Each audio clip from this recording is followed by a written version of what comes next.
సామెతల గ్రంథము 8వ అధ్యాయము 13-21 వరకు చదువుకుందాం. యెహోవా యందు భయభక్తులు కలిగియుండుట చెడుతనము నసహించుకొనుటయే. గర్వము, అహంకారము, దుర్మార్గత, కుటిలమైన మాటలు నాకు అసహ్యములు.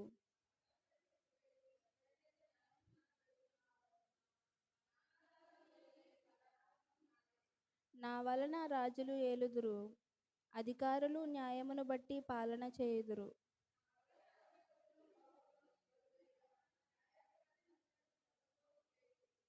నన్ను ప్రేమించు వారిని నేను ప్రేమించుచున్నాను. నన్ను జాగ్రత్తగా వెదకువారు నన్ను కనుగొందురు.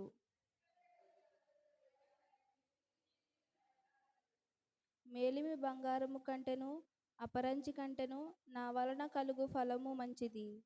ప్రశస్తమైన వెండి కంటే నా వలన కలుగు వచ్చుబడి దొడ్డది. నన్ను ప్రేమించు వారిని ఆస్తికర్తలుగా చేయుదును, వారి నిధులను నింపుదును. ఆమేన్. అందరూ కూర్చోండమ్మా. వాక్య పఠన చేసిన కల్పన గారికి నా యొక్క ప్రత్యేకమైన అభినందనలు తెలియజేస్తూ ఉన్నాను. ఈ యొక్క సమయంలో వాక్య ధ్యానము చొప్పుల రాజీ వచ్చి వాక్య ధ్యానము చేయవలసిందిగా బిడ్డను ప్రేమపూర్వకముగా ఆహ్వానిస్తూ ఉన్నాను.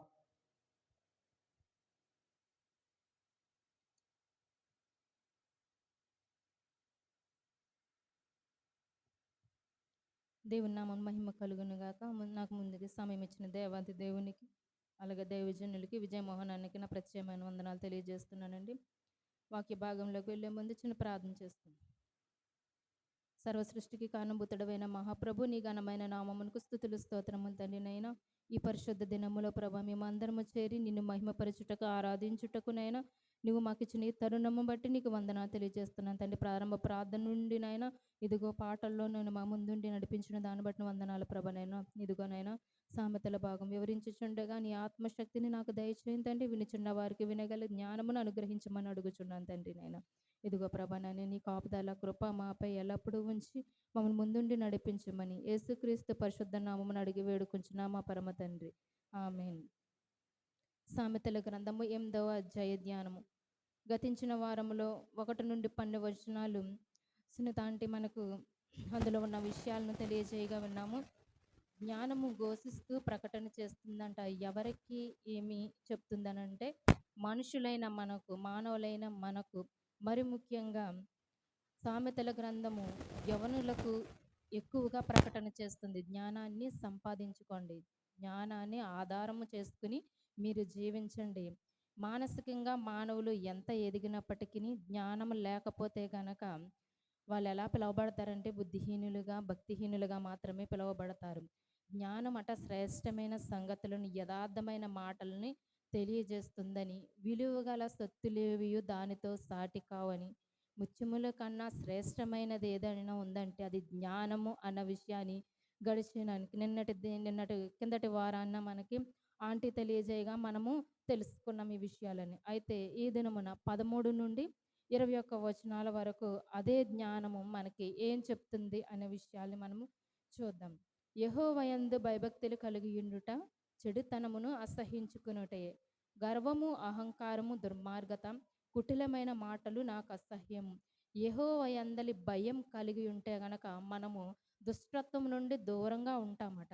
దేవుని యందలి భయము భక్తి కలిగి ఉండడం అంటే దుర్మార్గత, గర్వము, అలాగే దుష్టత్వము ఇవేవి కూడా మన యొద్దకు చేరవు అని ఎవరు చెప్తున్నారంటే జ్ఞానము చెప్తుంది. కాబట్టి మనము ఏమి కలిగి ఉండాలంటే భయము, భక్తి కలిగి ఉండాలి. ఇవి కలిగి ఉండుంటే జ్ఞానముతో మనము దుష్టత్వాన్ని మనము దూరంగా పెడతామంట. ఇంకా ఉన్నాయి కదండి విషయాలు. అందులోనూ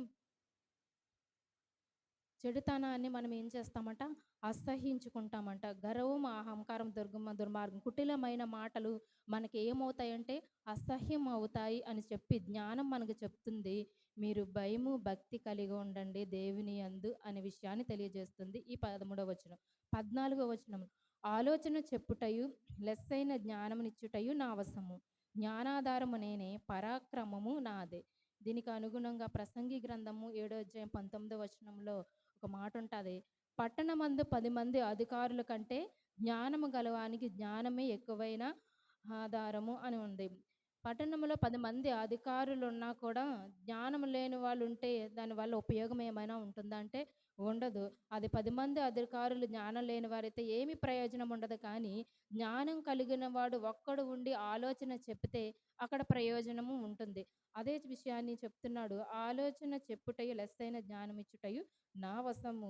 జ్ఞానాధారము నేనే, పరాక్రమము కూడా నాదే. జ్ఞానము కలిగిన వాడు ఒక్కడుండడం వల్ల లెస్సైన సరైన జ్ఞానము చెప్పేవాడు ఒక్కడుంటే చాలు. 10 మంది అధికారులు జ్ఞానం లేని వారైతే ఏమీ ఉపయోగము ఉండదు. కాబట్టి మనం ఏం కలిగి ఉండాలంటే లెస్సైన జ్ఞానాన్ని కలిగి ఉండాలి. జ్ఞానానికి జ్ఞానమే ఆధారం అన్న విషయము 14వ వచనం మనకు తెలియజేస్తుంది. అలాగే 15, 16 వచనాలు కూడా, నా వలన రాజులు ఎలుదురు, అధికారులు న్యాయమును బట్టి పాలన చేయుదురు, నా వలన అధిపతులను లోకములోని గనులైన న్యాయాధిపతులందరూ ప్రభుత్వము చేయుదురు. రాజులైనా సరే, అధికారులైనా సరే, గనులైనా సరే, అధిపతులైనా సరే, న్యాయాధిపతులైనా సరే, ఎవరి వలన ప్రభుత్వం చేస్తారంటే జ్ఞానము వలన మాత్రమే ప్రభుత్వం చేస్తాడు. చూడండి, సొలొమోను గారు రాశారు కదా ఈ గ్రంథము. అతను ఒక రాజు, 40 సంవత్సరాలు పరిపాలించినటువంటి ఈ రాజు దేని వలన ప్రభుత్వం చేయగలిగాడు అనంటే జ్ఞానము వలనే. ఆ జ్ఞానాన్ని ఎవరి యొద్ద నుంచి పొందుకున్నాడంటే దేవుని యొద్ద నుంచి అడిగి మరీ కూడా ఆయన పొందుకున్నాడు. ఆయన పొందుకున్నటువంటి జ్ఞానం వలన గనుల మధ్యన కూర్చోవడానికి, అలాగే ప్రభుత్వం చేయడానికి, న్యాయం తీర్చడానికి చాలా తెలివి కలిగిన జ్ఞానాన్ని ఎవరు పొందుకున్నారంటే సొలొమోను పొందుకున్నారు. అందుకే రాజుగా ఆయన చలామణి అయ్యాడు. చాలా బాగా ఆయన పరిపాలించినటువంటి 40 సంవత్సరాల్లో కూడా రాజ్యం ఎలాగుందంటే సమాధానముతో ఉందంట. యుద్ధాలు గాని ఏవి గాని అప్పుడు లేవంట. ఎలాగుందంటే నెమ్మదిగా ఉంది ఆయన పరిపాలనలో అన్న విషయాన్ని మన బైబిల్ గ్రంథంలో చదువుకుంటాము. దేని వలన ఇదంతా సాధ్యము అన్న విషయాన్ని మనం గ్రహించగలిగినట్లయితే జ్ఞానము వలన. చూడండి, జ్ఞానము లేని వాళ్ళని మనము రాజులుగాను, అధిపతులుగాను, మంత్రులుగాను మనము నియమించుకోలేము. ఒకవేళ మంత్రులు కానీ, రాజులు కానీ, అధిపతులు కానీ, ప్రధానులు కానీ జ్ఞానము లేరు వారు అనుకోండి, వాళ్ళని అసలు మనం లెక్క చేస్తామండి, పట్టించుకుంటామా? ఏదైనా మనకు పని జరగాలనుకోండి, ఈ అధికారికి ఏ విధమైనటువంటి జ్ఞానము లేదు, ఈయన దగ్గరికి వెళ్తే మనకి ఏం జరగదంటే పని జరగదు అని మనము అనుకుంటాం. ప్రజలు వారిని కూడా ఎంతో కాలము అధికారంలో ఉంచటానికి ఇష్టపడరు. అదే విషయాన్ని తెలియజేస్తున్నాడు. మన అధికారులైన, రాజులైన, గనులైన ఎవరైనా సరే జ్ఞానవంతులనే మనం ఎన్నుకుంటాం. జ్ఞానం వల్లనే వాళ్ళు ఏం చేస్తారంటే ప్రభుత్వం చేయగలుగుతారు, పరిపాలన చేయగలుగుతారు అనే విషయాన్ని ఈ 2 వచనాలు కూడా మనకు తెలియజేస్తున్నాయి. అలాగే 17, 18 నన్ను ప్రేమి 17వ వచనం, నన్ను ప్రేమించు వారిని నేను ప్రేమించుచున్నాను, నన్ను జాగ్రత్తగా వెతుకువారు నన్ను కనుగొందురు. నన్ను ప్రేమించు వారు అంటే జ్ఞానాన్ని ప్రేమిస్తే జ్ఞానం ఏం చేస్తుందంట, మనల్ని ప్రేమిస్తుంది. జ్ఞానాన్ని జాగ్రత్తగా వెతికితే అది ఏం జరుగుతుందంటే మనకు ఖచ్చితంగా దొరుకుతుంది. జ్ఞానాన్ని ప్రేమించాలి అంటే అలా జ్ఞానం ఎక్కడుందో మనము తెలుసుకోవాలి. ఆ జ్ఞానం ఎక్కడుంది అంటే యెహోవా యొద్దనే ఆ జ్ఞానం ఉంది. ఎవరికైనా జ్ఞానం కొదువుగా ఉంటే నన్ను అడగమన్నాడు కదా. ఆ జ్ఞానం ఎక్కడుంది అని మనము మొదట తెలుసుకోవాలంటే దేవుని యొద్ద ఉందని తెలుసుకోవాలి. దేవుని యొద్ద ఉన్న జ్ఞానాన్ని మనము పొందుకోవాలంటే ముందు దాన్ని ఏం చేయాలి? ప్రేమించాలి. ఎప్పుడైతే జ్ఞానాన్ని ప్రేమిస్తామో అది మనల్ని ప్రేమిస్తుంది. అది మనకి వెతికితే ఖచ్చితంగా దొరుకుతుంది అన్న విషయాన్ని 17వ వచనంలో మనకి భక్తుడు తెలియజేస్తాడు. అలాగే 18, 19 వచనాలు, ఐశ్వర్య ఘనతలను, స్థిరమైన కలిమియు, నీతియు నా యొద్దనున్నవి. మేలిమి బంగారము కంటెను, అపరంజి కంటెను నా వలన కలుగు ఫలము మంచిది. ప్రశస్తమైన వెండి కంటే నా వలన కలుగు వచ్చుబడి దొడ్డది. 2 వచనాలు కూడా ఐశ్వర్య ఘనతలు, నీతి, న్యాయములు ఎవరి యొద్ద ఉన్నావంటే జ్ఞానము యొద్ద ఉన్నావంట. బంగారు కంటే, అపరంజి కంటే జ్ఞానము వలన వచ్చే ఫలము ఎలాంటిదంటే మంచిది అని తెలియజేస్తున్నాడు. మనం ఈ లోకంలో ఉన్న విలువ గల వస్తువులే మనం ఏంటనుకుంటామంటే చాలా విలువైనవి అని అనుకుంటాం. కానీ అంతకంటే విలువైనది ఏంటంటే జ్ఞానము. ఎన్ని విలువైన వస్తువులు మన యొద్ద ఉన్నా కూడా జ్ఞానము లేకపోతే దానిని ఏ విధముగా ఉపయోగించుకోవాలన్న విషయము మనకి తెలియదు. చూడండి, పందుల యొద్ద ఎక్కడ ఏమి వేయొద్దు అంటాడు, ముత్యాలు వేయొద్దు అంటాడు. అంటే జ్ఞానం లేని వాని యొద్ద ఎంత బంగారం గాని, ఎంత వెండి గాని ఉంచినా దానివల్ల ఏంటి ఉండదంటే ఉపయోగం ఉండదు. అంతకంటే విలువైనది ఏదుందంటే జ్ఞానము ఉంది. ఆ జ్ఞానము మనం ఏం చేసుకోవాలంటే స్వతంత్రించుకోవాలి, సంపాదించుకోవాలి. ఎక్కడైతే జ్ఞానం ఉంటదో అక్కడే నీతి, న్యాయములు కూడా ఉంటాయి అన్న విషయాన్ని ఈ 2 వచనాలు కూడా తెలియజేశాయి. అలాగే 20వ వచనం, నీతి మార్గమందును న్యాయ మార్గములందు నేను నడుచుచున్నాను. ఎవరు నీతి మార్గమందు, న్యాయ మార్గమందు నడుచుచుందంటే జ్ఞానము నడుస్తుంది. ఆ జ్ఞానం మనం కలిగి ఉంటే మనము నీతి, న్యాయమైన మార్గంలో మనం నడుస్తాం. ఏది మంచి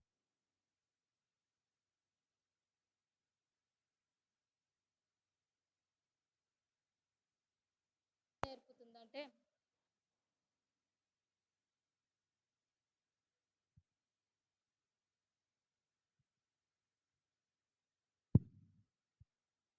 మనకి ఏది మంచి, ఏది చెడు అన్న విషయాన్ని ఎవరు తెలియజేస్తారంటే జ్ఞానము మనకి నేర్పిస్తుంది. సరైన మార్గంలో మనము నడవడానికి, సత్య మార్గంలో మనం నడవడానికి ఏది నేర్పిస్తుందంటే జ్ఞానము నేర్పిస్తుంది. అది నడిచే మార్గము మంచి మార్గమై ఉంటుంది. చెడు మార్గాన్ని మనకి అసహ్యపరిచేలా చేస్తుంది. ఎప్పుడు జ్ఞానము మనం కలిగి ఉన్నప్పుడు, జ్ఞానం మనం కలిగి ఉన్నప్పుడు మాత్రమే మన దగ్గరికి ఏదైనా దుష్ట మార్గం, దుష్ట మాటలు గాని, చెడ్డ మాటలు గాని, లేదంటే చెడు మార్గము గాని, చెడుగా ప్రవర్తించేవారు గాని మన దగ్గర ఉన్నప్పుడు వాళ్ళతో మనం ఎలా మెలగాలి, వాళ్ళని ఎలా దూరం చేసుకోవాలి, అక్కడ నుంచి మనం ఎలా తప్పించుకోవాలన్న విషయం కూడా ఎవరు మనకు నేర్పిస్తారంటే జ్ఞానం మాత్రమే మనకి నేర్పిస్తుంది. అదే మనల్ని సన్మార్గములో, న్యాయమైన మార్గములో జ్ఞానం మనల్ని నడిపిస్తుంది అనేది 20వ వచనం మనకు తెలియజేస్తుంది. అలాగే 21వ వచనం, నన్ను ప్రేమించు వారిని ఆస్తికర్తలుగా చేదును, వారి నిధులను నింపుదును. చూడండి, జ్ఞానాన్ని ప్రేమిస్తే అంట మనకి ఏం కలుగుతుందంట, ఆస్తి కలుగుతుందంట. ఆస్తి కర్తలుగా చేస్తుందంట. ఈ దినములలో చాలా మంది లేమిలో ఉండడానికి గల కారణము ఏంటి అనంటే జ్ఞానము లేకపోవడమే. జ్ఞానముతో వాళ్ళు మెలగకపోవడమే. జ్ఞానముతో వాళ్ళు సంపాదించుకున్న దానిని వినియోగించుకోకపోవడం వల్ల ఏమవుతున్నారంటే ఈరోజు వెనకబాటుతనం కలిగిన వారుగా ఉండిపోతున్నారు. అదే జ్ఞానాన్ని సంపాదించుకున్నామనుకోండి, అది మనల్ని ఇంకా ఏం చేస్తుందంటే వృద్ధి పొందిస్తుంది. మనల్ని ఆస్తికర్తలుగా చేస్తుంది. ఆ జ్ఞానం మనకు కావాలంటే ఖచ్చితంగా ఎవరి యొద్దకెళ్ళాలంటే దేవుని యొద్దకి వెళ్ళాలి. ఆ జ్ఞానాన్ని మనం ప్రేమిస్తే అది ఏం చేస్తుందంటే మనల్ని ఆస్తికర్తలుగా చేయడమే కాకుండా మన నిధులను ఏం చేస్తుందంటే జ్ఞానం వలన మనల్ని నింపుతుంది. ఇదిగోండి, మన దేవుని దగ్గర ఏమున్నాయి, సర్వ సంపదలు ఆయన యందే గుప్తములై ఉన్నాయి కదా. ఆ జ్ఞానమని మనము దేవుని దగ్గర అడిగినప్పుడు ఆయన ధన నిధిలో నుంచి, ఆయన గుప్త నిధుల్ని మనకి ఎక్కడ ఇస్తాడంటే మనకి ఇస్తాడు. మనం వాటిని పొందుకోగలుగుతాము. ఎప్పుడు అంటే జ్ఞానాన్ని మనము ప్రేమించినప్పుడు, జ్ఞానముతో మనం నడుచుకున్నప్పుడు, జ్ఞానం కలిగి మనము మనకు వచ్చిన దానిని వినియోగించుకున్నప్పుడు ఏం జరుగుతుందంటే దేవుడు దానిని వృద్ధి చేస్తాడు. ఆస్తికర్తలుగా మనల్ని చేస్తాడు అనే విషయాలను మనం తెలుసుకోవాలి. ఈ భాగం అంతా కూడా మనం జ్ఞానం సంపాదించుకోవడం వల్ల కలిగేటువంటి ప్రయోజనాలను మనకి వివరిస్తుంది. మనల్ని ఆస్తికర్తలుగా చేస్తుంది. మనల్ని సత్య మార్గంలో నడిపిస్తుంది. యెహోవా యందలి భయము, భక్తి కలిగి ఉంటే మనం దుష్టత్వాన్ని దూరం చేసుకుంటామన్న విషయాన్ని మనకి తెలియజేస్తుంది. దేవుడు ఈ మాటలను దీవించి ఆశీర్వదించును గాక. ఆమేన్.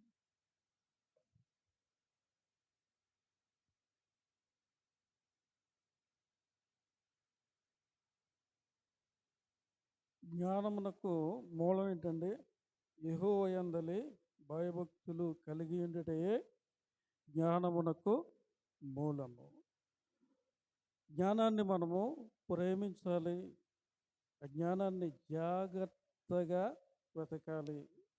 అది మనకి ఐశ్వర్యాన్ని కలుగజేస్తుంది.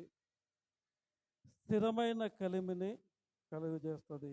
మనల్ని నీతి మార్గంలో మనల్ని నడిపిస్తుంది.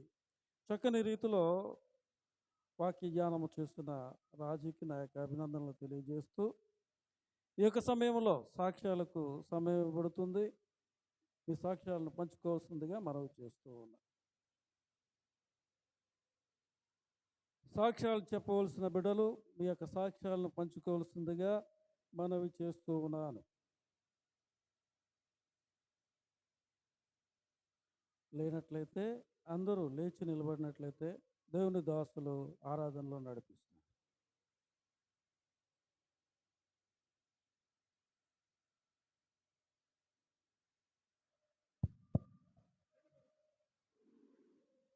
స్తోత్రం. ఈ సమయంలో అందరం కూడా కొద్ది నిమిషాలు దేవుడు మనలను ప్రేమించి మన బ్రతుకు దినాల్లో, మన ఆయుష్కాల దినాల్లో ఆయన మన పక్షాన, మన కుటుంబాల పక్షాన దేవుడు చూపుతూ ఉన్న మహాకృపను జ్ఞాపకం చేసుకుంటూ ఆయనను స్తుతించి ఆయన ఆరాధించటానికి ఆయన గద్దె స్థలముగా, ఆయన పాదపీఠముగా ఏర్పాటు చేసుకుని ఉన్న ఈ మందిర ఆవరణంలోనికి వచ్చిన మనము కొద్ది నిమిషాలు మన భౌతిక సంబంధమైన నేత్రాలను మూసుకుందాం. అందరం కూడా కన్నులు మూసుకుని కొద్ది నిమిషాలు ఆత్మస్వరూపిగా మన మధ్య సంచారం చేస్తూ ఉన్న మన ప్రాణప్రియుడును, మన రక్షకుడైన యేసుక్రీస్తు మీద మన ధ్యానం ఉంచి కొద్ది నిమిషాలు హృదయపూర్వకంగా యేసయ్యను స్తుతిందాం. స్తోత్రం, స్తోత్రం, స్తోత్రం, స్తోత్రం, స్తోత్రం, స్తోత్రం, స్తోత్రం. యేసయ్యా మీకు వందనాలు, వందనాలు, వందనాలు, వందనాలు, వందనాలు. రాజా మీకు స్తోత్రం, స్తోత్రం, స్తోత్రం, స్తోత్రం. గనుడవైన దేవా నీకు స్తోత్రం, స్తోత్రం, స్తోత్రం, స్తోత్రం, స్తోత్రం, స్తోత్రం. పరిశుద్ధాత్మ దేవా మీకు స్తోత్రం, స్తోత్రం, స్తోత్రం, స్తోత్రం, స్తోత్రం, స్తోత్రం. ఆదియును అంతమునయ్యున్న దేవా మీకు స్తోత్రం, స్తోత్రం, స్తోత్రం, స్తోత్రం, స్తోత్రం. శూన్యములో నుండి సృష్టిని సృష్టించిన దేవా మీకే స్తోత్రం, స్తోత్రం, స్తోత్రం, స్తోత్రం, స్తోత్రం. అసాధ్యమైనవి సుసాధ్యము చేయగలిగిన దేవా మీకే స్తోత్రం, స్తోత్రం, స్తోత్రం, స్తోత్రం, స్తోత్రం. రాజా మీకు స్తోత్రం. హల్లెలూయా. సర్వకృపానిధి మా పరమ కుమ్మరి, నీ చేతిలోనే మా జీవమున్నది. సర్వకృపానిధి మా పరమ కుమ్మరి, నీ చేతిలోనే మా జీవమున్నది. మా దేవాని ఆలోచనలన్నీ ఎంతో గొప్పవి, మా ఊహకు మించిన కార్యములెన్నో జరిగించుచున్నది. మా దేవాని ఆలోచనలన్నీ ఎంతో గొప్పవి, మా ఊహకు మించిన కార్యములెన్నో జరిగించుచున్నవి. ఏమైనా చేయగలవు, కథ మొత్తం మార్చగలవు, నీ నామముకే బంధువు. ఏమైనా చేయగలవు, కథ మొత్తం మార్చగలవు, నీ నామముకే. యేసయ్యా, యేసయ్యా నీకే, నీకే సాధ్యము. యేసయ్యా, యేసయ్యా నీకే, నీకే సాధ్యము. స్థిరపరచువాడవు, బలపరచువాడవు, పడిపోయిన చోటే నిలబెట్టువాడవు, ఘనపరచువాడవు, హెచ్చించువాడవు, మా పక్షము నిలచి జయమిచ్చువాడవు. ఏమైనా చేయగలవు, కథ మొత్తం మార్చగలవు, నీ నామ తెచ్చుకొందువు. ఏమైనా చేయగలవు,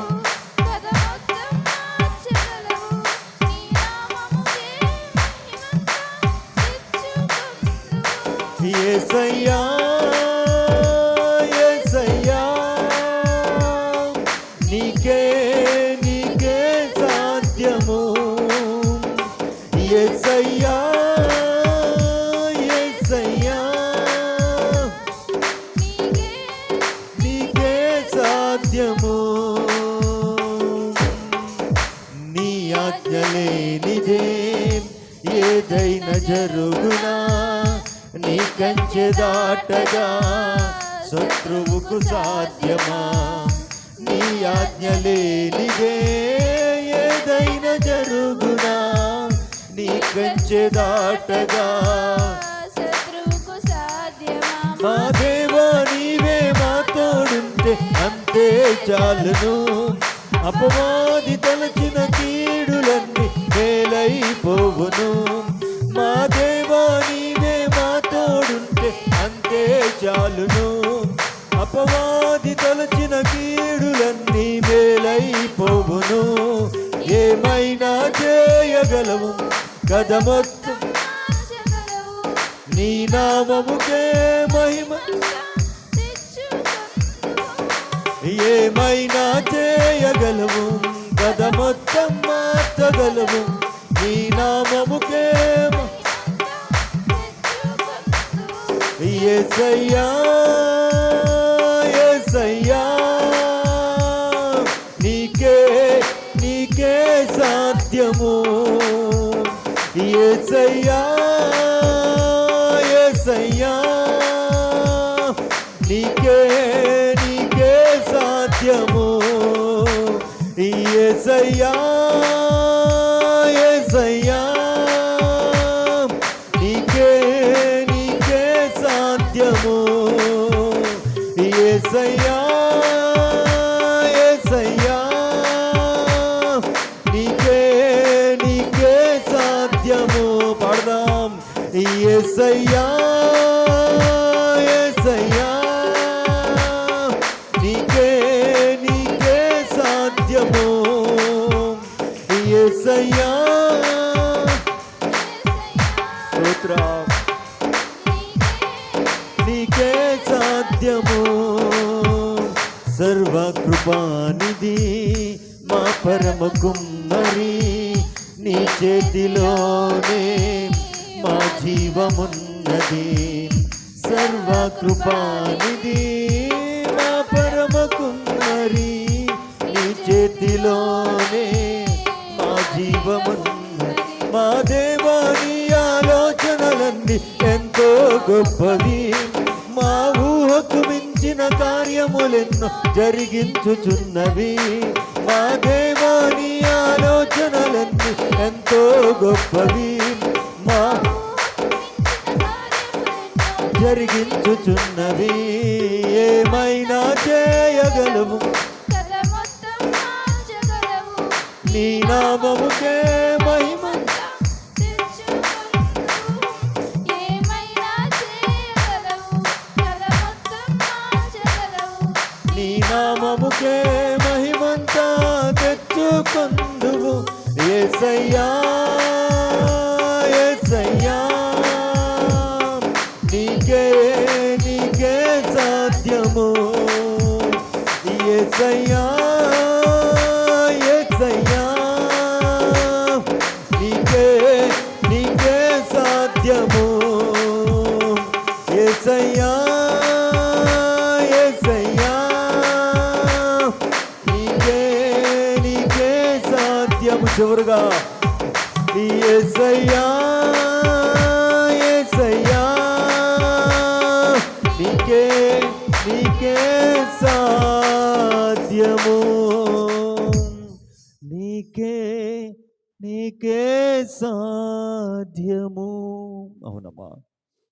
గుడ్డివాడైన భర్తమయ్యి యేసుక్రీస్తు ప్రభువు శరీరధారిగా ఉన్నప్పుడు ఆ ప్రాంతము గుండా నడుచుకుంటూ వెళుతూ ఉన్నప్పుడు తన పరిస్థితిని మార్చగలిగిన దేవుడు వెళుతూ ఉన్నాడని, తన గుడ్డితనం అంతటిని తొలగించగలిగిన దేవుడు ఆ మార్గము గుండా వెళుతూ ఉన్నాడని గుర్తించిన వాడే బిగ్గరగా, దావీదు కుమారుడా నన్ను కరుణించు, దావీదు కుమారుడా నన్ను కరుణించు అని కేక వేసినప్పుడు ఆ ప్రాంతము గుండా వెళుతూ ఉన్న యేసయ్య అతని కేక విని ఆగి అతనికి చూపునిచ్చాడు అని జీవగ్రంథమైన దైవ గ్రంథములో రాయించాడు. ఈ మధ్యాహ్నములో ఆత్మస్వరూపిగా మన మధ్య సంచారము చేస్తూ ఉన్న దావీదు కుమారుడైన యేసయ్య ఈ మధ్యాహ్న కాల సమయంలో ఎవరైతే ఎలుగెత్తి ఆయన నామమును పిలుస్తారో, ఎలుగెత్తి ఆయన నామమును ఆరాధిస్తారో, వారి పక్షమున ఆయన నిలవబడాలని దేని కొరకైతే ఎదురు చూస్తూ ఉన్నారో, దేని కొరకైతే నిరీక్షిస్తూ ఉన్నారో, ఏ అద్భుతము కొరకైతే కనిపెడుతూ ఉన్నారో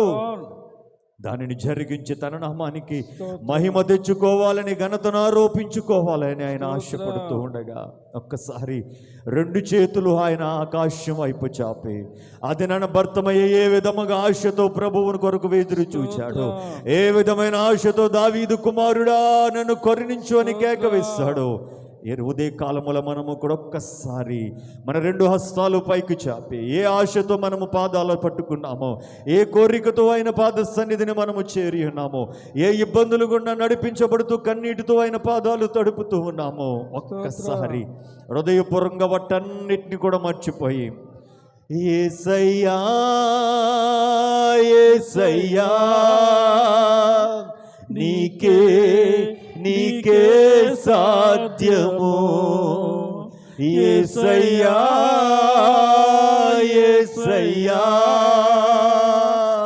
నీకే నీకే సాధ్యము, ఏమైనా చేయగలవు, కథ మొత్తం మార్చగలవు, నీ నామముకే మహిమంతా తెచ్చుకొందువు, ఏమైనా చేయగలవు, కథ మొత్తం మార్చగలవు, నీ నామముకే మముకే మహిమంతా తెచ్చుకొందువు, యేసయ్యా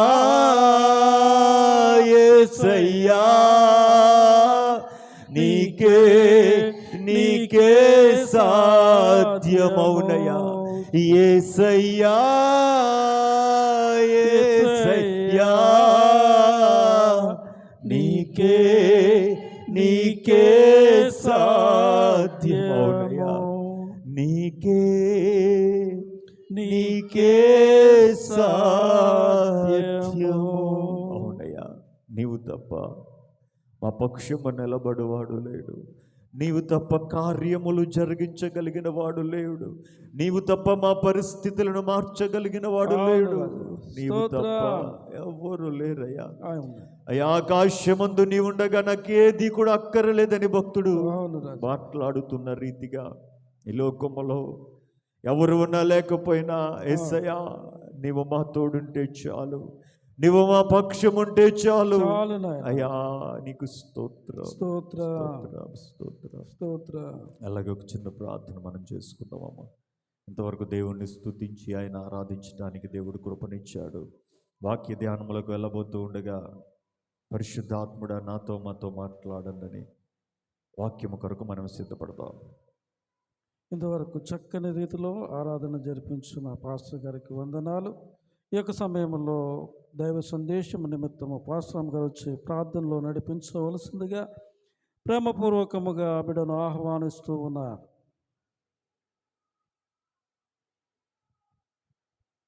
ప్రార్థన చేసుకుందాం. స్తోత్రం స్తోత్రం స్తోత్రం స్తోత్రం. స్తోత్రార్హుడా, స్తుతులకు పాత్రుడా, గొప్ప దేవ, నీ ఘనమైన ఉన్నతమైన శ్రేష్టమైన నామమునకు లెక్కలేని స్తుతులు స్తోత్రాలు చెల్లిస్తున్నామా. గడిచిన వారమంతయు నీ కృపగల హస్తము చాటున మమ్మల్ని అందరినీ భద్రపరిచి సజీవముగా ఉంచి సజీవుడైన నిన్ను స్తుతించడానికి, ఆరాధించడానికి, నీ నామమును గొప్ప చేయడానికి ఈ పరిశుద్ధ దినమున తండ్రి నీ సన్నిధానములోనికి చేర్చినందుకే లెక్కలేని స్తుతులు స్తోత్రాలు చెల్లిస్తున్నామయ్యా. ఎందుకు పనికిరాని వారమైనప్పటికీ నీ బిడ్డలుగా ఎన్నుకున్నందుకు నీకు స్తుతులు అర్పిస్తున్నామయ్యా. మాకంటే గొప్పవారు, గనులు, శ్రేష్ఠులు ఈ రోజును చూడలేకపోయారు తండ్రి. అల్పులమైనప్పటికీ, బలహీనులమైనప్పటికీ సజీవు లెక్కలో మమ్మల్ని ఉంచిన దేవా నీకే స్తుతులు చెల్లిస్తున్నాం. ఇంత ప్రేమ చూపుటకు మేము ఏ పాటి వారమయ్యా. అయినప్పటికీ నీ కృపగల హస్తం ఎప్పటినీ మాపై ఉంచుతున్నందుకు నీకే స్తుతులు స్తోత్రాలు చెల్లిస్తున్నామయ్యా. ఈ ఉదయం తండ్రి నీ పాదాల చెంత చేరి మేము చేసిన ప్రతి పాపమును, అపరాధమును నీ సన్నిధానమును ఒప్పుకొనుచున్నామయ్యా. మన్నించండి తండ్రి, క్షమించండి. నీ పరిశుద్ధమైన, నిష్కలంకమైన, నిర్దోషమైన రక్తము చే మమ్మల్ని అందరినీ కడిగి పరిశుద్ధపరచమని నీ సన్నిధిలో ప్రార్థన చేస్తున్నాం దేవా. నీకు స్తోత్రములు. ప్రార్థన మొదలుకొని ఇంతవరకు నీ కృపగలస్త మా పైనుంచి నడిపించిన విధానానికే నీకు స్తుతులు అర్పిస్తున్నాను. మా ప్రార్థన మీరు విన్నందుకు నీకు స్తోత్రాలు చెల్లిస్తున్నాను దేవా. సామెతల ద్వారా మాతో మాట్లాడినందుకే నీకే స్తుతులు అర్పిస్తున్నాను తండ్రి. జ్ఞానము అంటే ఏమిటి, జ్ఞానము కలిగి మేము ఎలా జీవించాలి, జ్ఞానము కలిగి ఉండటం వల్ల ఉపయోగములు ఏమిటో మాకు తెలియజేసినందుకు నీకు స్తుతులు అర్పిస్తున్నాను దేవా. ఆరాధనలో మా మధ్య మీరు ఉన్నందుకు స్తోత్రాలు చెల్లిస్తున్నాను తండ్రి. ఈ సంఘంలో నిలువబడిన ప్రతి బిడ్డని నీ గాయపడిన హస్తంతో తాకమని అడుగుతున్నాను దేవా. ఒక్కొక్కరిని దర్శించమని నీ సన్నిధిలో ప్రార్థిస్తున్నాను దేవా. నీ సేవకుడు ఇప్పుడు నీ పక్షంలో నిలువబడుచుండగా నీ సేవకుడిని నీ శక్తితో నింపండి, ఆత్మశక్తితో అభిషేకించండి దేవా.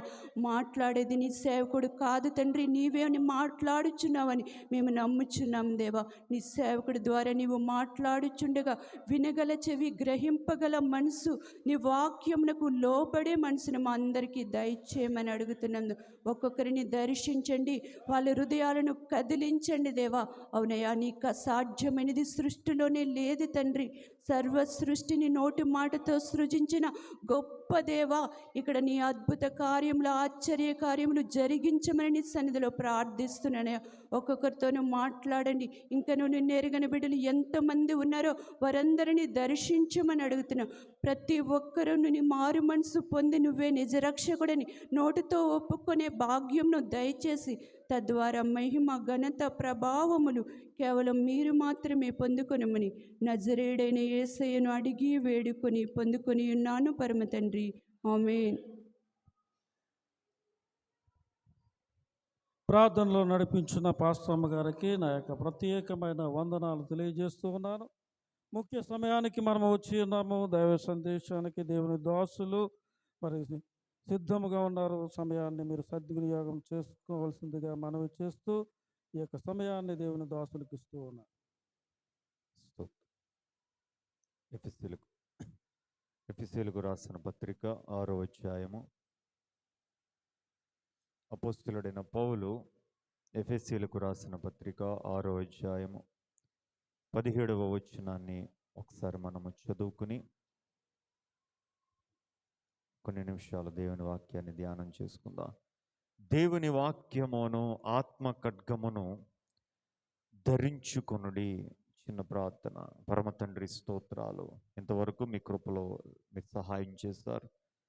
చక్కని రీతిలో ఈ ఆరాధన మీరు నడిపించారు. అందును బట్టి నీ కొందనాలు. మరొకసారి నీ సేవకుడిగా నీ పక్షం నిలబడుతూ ఉండగా నన్ను నీ సిలువ చాటును మరుగుపరిచి నా శరీరాత్మ ప్రాణాలను మీ స్వాధీనం అందించుకొని చేరువచ్చిన మా అందరితో కూడా మీరు మాట్లాడండి.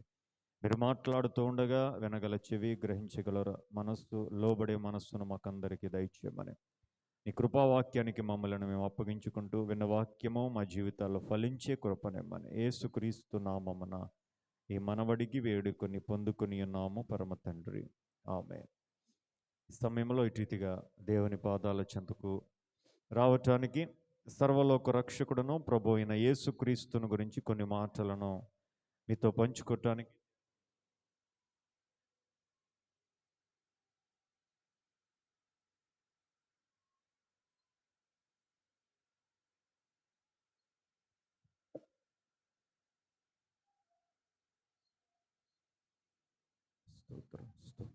దేవదేవుడిచ్చిన ఈ శ్రేష్టమైన ఈ సమయాన్ని బట్టి దేవునికి సమస్త మహిమ, ఘనత, ప్రభావాలు ఆరోపిస్తూ ఈ సమయంలో దేవుని ఆరాధించటానికి ఆయన పాదాల చెంతకు చేరువచ్చిన దేవుని బిడ్డలను మీకు అందరికీ కూడా ప్రభు పేరట వందనాలు తెలియజేస్తూ ఉన్నాను. అందరూ బాగున్నారండి?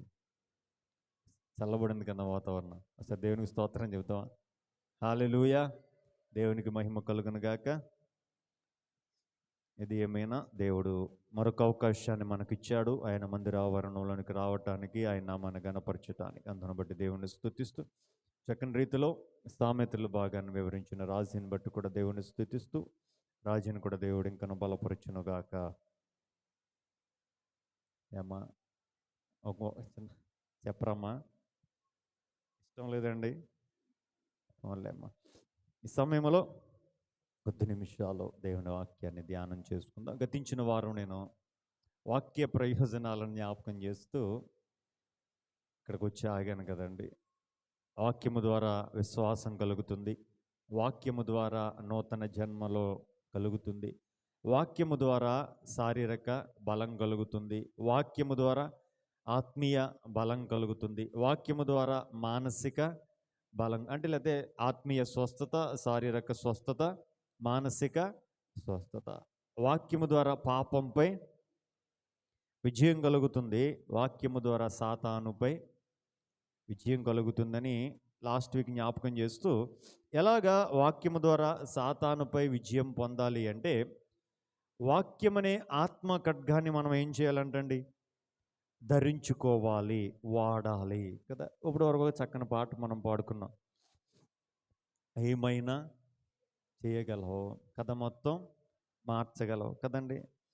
ఆదికాండము 1వ అధ్యాయము 1వ వచనానికి, ఆదికాండము 1వ అధ్యాయము 2వ వచనానికి ఆ టైం గ్యాప్ ఎంత ఉంటే కొన్ని వేల సంవత్సరాలు, లక్షల సంవత్సరాలు అని స్కాలర్స్ అనేటువంటి వారు చెప్తూ ఉంటారు. దేవుడు సృష్టిని సృష్టించిన తర్వాత ఎవరండి, ఆయన పేరేంటి, లూసిఫర్, సాతాను చేసిన తిరుగుబాటును బట్టి దేవుడు భూమి మీదకి వాడిని తోసేశాడని, సృష్టి అంతా కూడా నిరాకారంగా దేవుడు చేసేసాడని, చాలా కాలం తర్వాత దేవుడు మరలా సృష్టిని జ్ఞాపకం చేసుకుని మరలా తిరిగి ఏం చేశాడండి, సృష్టిని రీక్రియేట్ చేశాడని కొంతమంది బైబిల్ స్కాలర్స్ కొంతమంది మాట్లాడుతూ ఉంటారు. ఓకే, మనం నమ్మటం నమ్మకపోవటం అనేటువంటిది ఆ పక్కన పెడితే, దేవుడు సృష్టిని ఎలా సృష్టించాడు అంటే, ఎలా సృష్టించాడండి, నోటి మాట ద్వారా. ఒక మాట పలకగా ఏం జరిగిందండి, సృష్టి అంతా కూడా అయ్యింది. వెలుగు కలుగునుగాక అన్నారు, వెలుగు వచ్చింది. సూర్యుడు కలుగునుగాక, చంద్రుడు కలుగునుగాక, నక్షత్రాలు కలుగునుగాక, భూమి మీద పాకు పురుగులు కలుగునుగాక, జంతువులు కలుగునుగాక, చేపలు కలుగునుగాక, సముద్రాలు కలుగునుగాక, నదులు కలుగునుగాక, చెట్లు కలుగునుగాక. ఇవన్నీ కూడా దేవుడు ఎలా సృష్టించాడండి, నోటి మాటతో కదా. అదే నోటి మాటను దేవుడు ఆయన బిడ్డలైన మనకు వాగ్దానముగా ఇచ్చాడండి.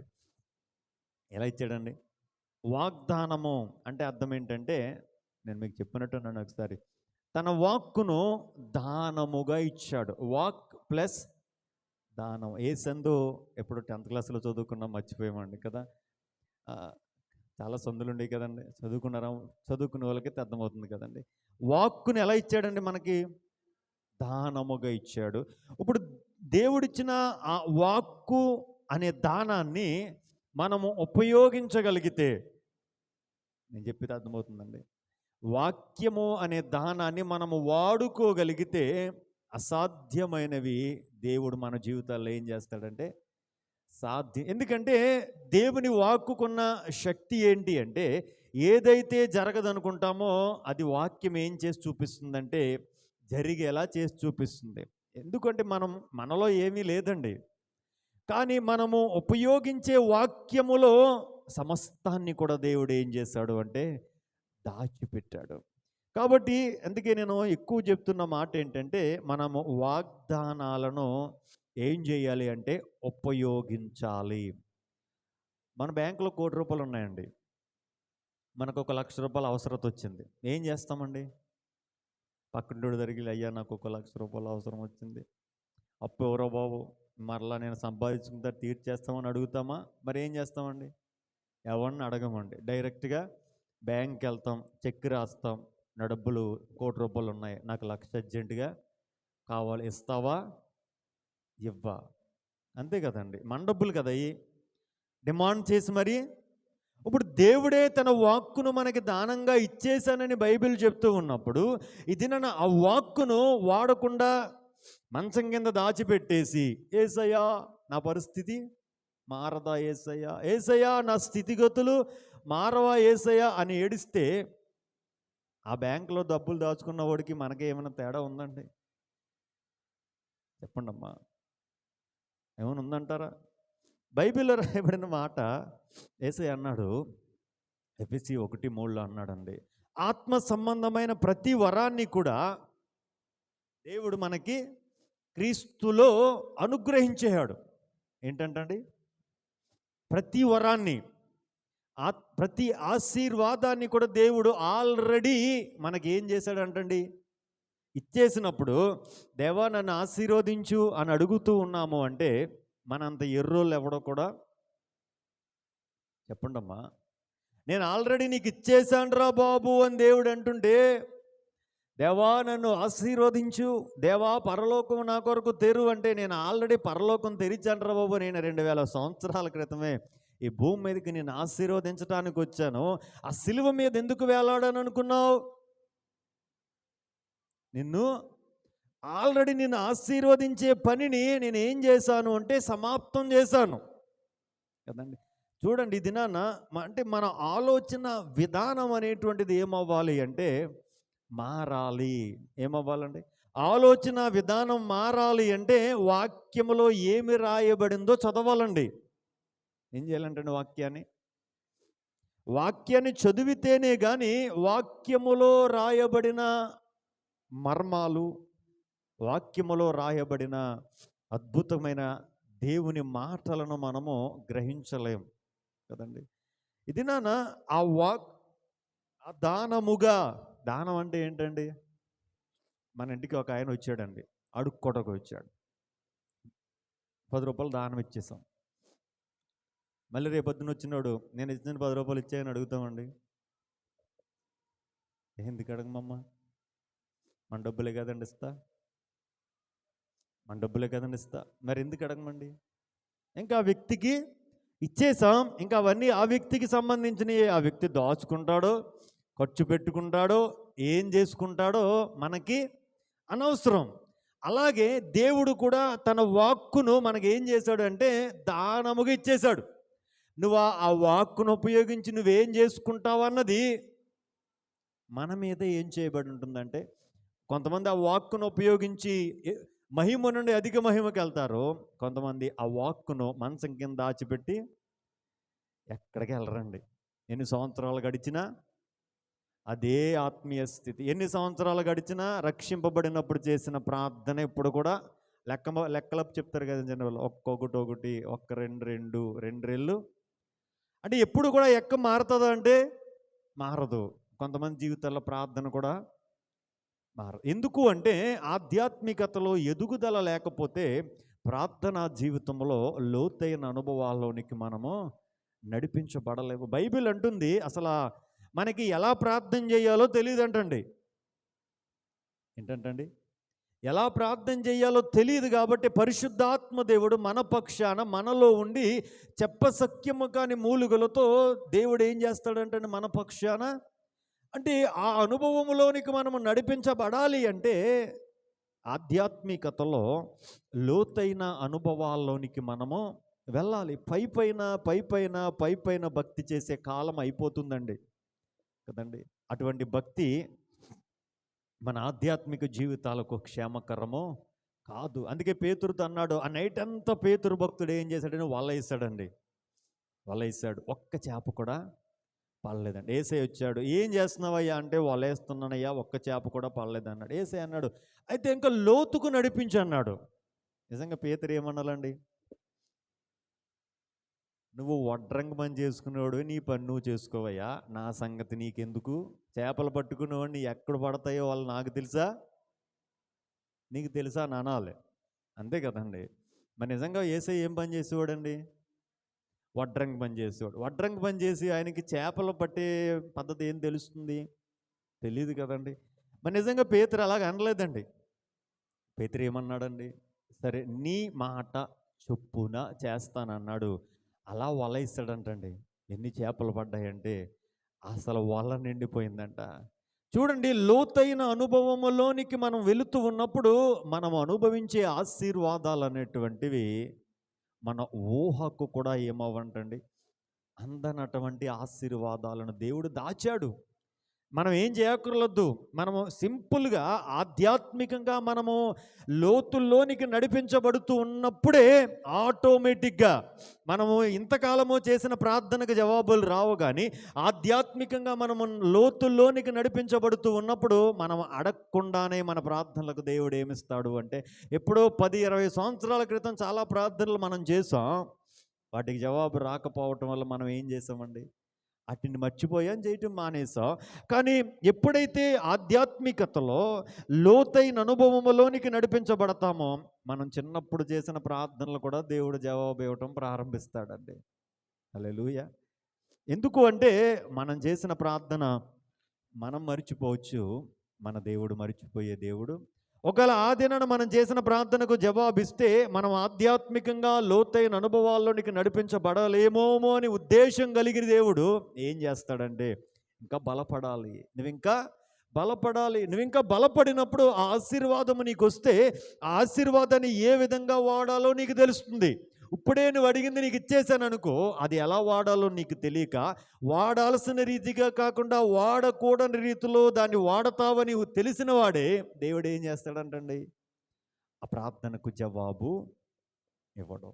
కాబట్టి ఇది నేను ఎందుకు చెప్తూ ఉన్నానంటే, మనము ఆధ్యాత్మికంగా ఏమవ్వాలండి, బలపడాలి, లోతైన అనుభవములోనికి నడిపించబడాలి కదా. కానీ చిన్నపిల్లలు కదండి సముద్రం దగ్గరికి వెళ్ళినప్పుడు చూడండి, ఆ సముద్రంలో అలా కాలెట్టిన వెంటనే వాళ్ళకి నీళ్ళైతే ఎప్పుడు తగులుతాయో ఆనందం వచ్చేసి వెనక్కి పరిగెట్టుకుంటూ వచ్చే, మనం కూడా అంతేనండి. ఆధ్యాత్మిక జీవితంలో మన ఎప్పుడైతే చీలమండకి నీళ్ళు తగులుతున్నాయో వెంటనే ఇంకా అసలు ఇంతకు మించిన సంతోషం లేదని అక్కడి నుంచే వెనక్కి వచ్చేస్తున్నాం. కానీ సముద్రం యొక్క లోతు తెలియాలి అంటే లోపలికి ఒడ్డిన లోతు ఏం తెలుస్తుందండి, ఒడ్డిన లోతు తెలీదు. బైబిల్ అందుకే చెప్పాడు కదా, హెజ్కేల్ అంటాడు, చీలమండ లోతు కాదు, మోకాళ్ళ లోతు కాదు, నడుము లోతు కాదు, ఎంత లోతు అంటే ఈదలేనంత లోతు.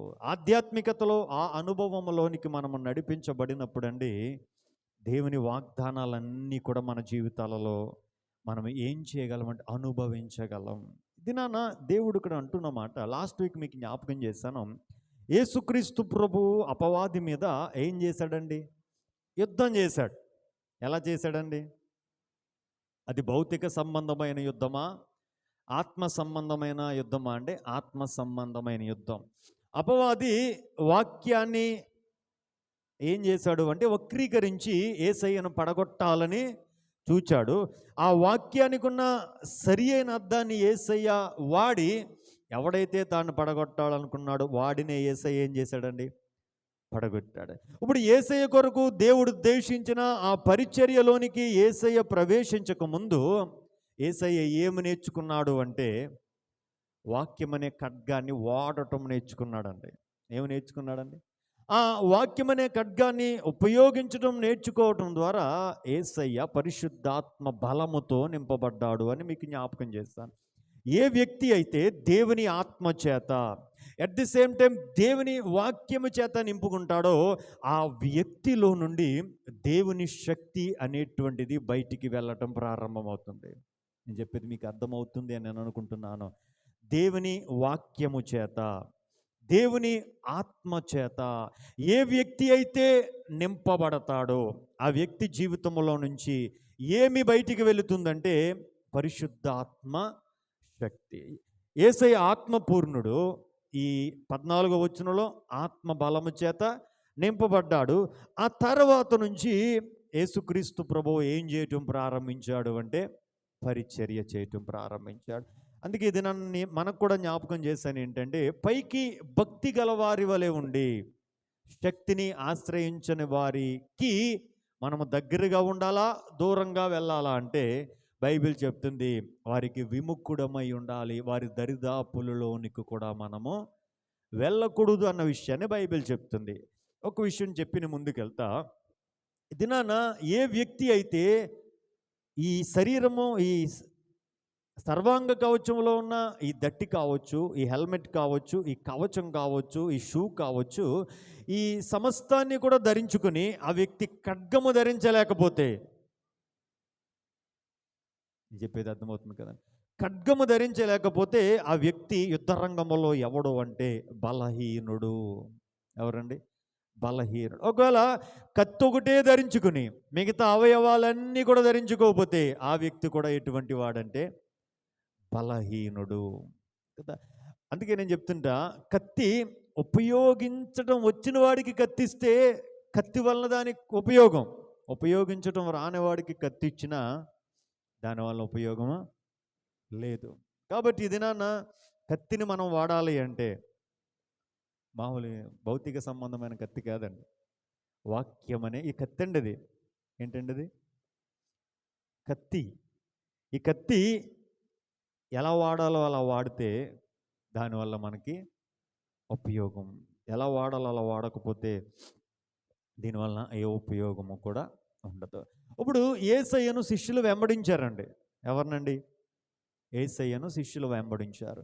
ఇప్పుడు శిష్యులు కూడా అనేక పోరాటాలు శిష్యులు వచ్చినాయి కదా. పోరాటాలు లేకుండా సేవ అనేటువంటిది ఉండదండి. పోరాటాలు లేకుండా సేవ ఉన్నది అంటే దాంట్లో ఏముండదు అంటే అభివృద్ధి ఉండదు. ఇప్పుడు శిష్యులు కూడా ఏం చేశారు అంటే అనేకమైన పోరాటాలు వారు అనుభవించారు. ఆ పోరాటాల్లో వారు ఎలా పోరాడుంటారండి? ఎలా పోరాడుంటారమ్మా?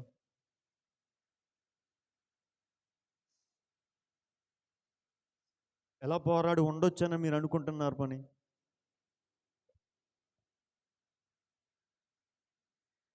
ఆయన ప్రతిదాన్ని కూడా వారు యేసయ్య చూపిన మాదిరినే అనుసరించారు. పోనీ అపోస్తులుడైన యోహాను గారిని మనం ఒకసారి ఆలోచన చేస్తే ఆయన తన శిష్యులకు ఒక మాట చెప్పాడండి. ఏం చెప్పాడు ఒకసారి చదువుదాం చూడండి. యోహాను రాసిన మొదటి పత్రిక. దాన్ని బట్టి ఆ శిష్యులు అలా ఎలా పోరాడుంటారో పోరాటాల్లో మనకు అర్థమవుతుంది. యోహాను రాసిన మొదటి పత్రిక 2వ అధ్యాయం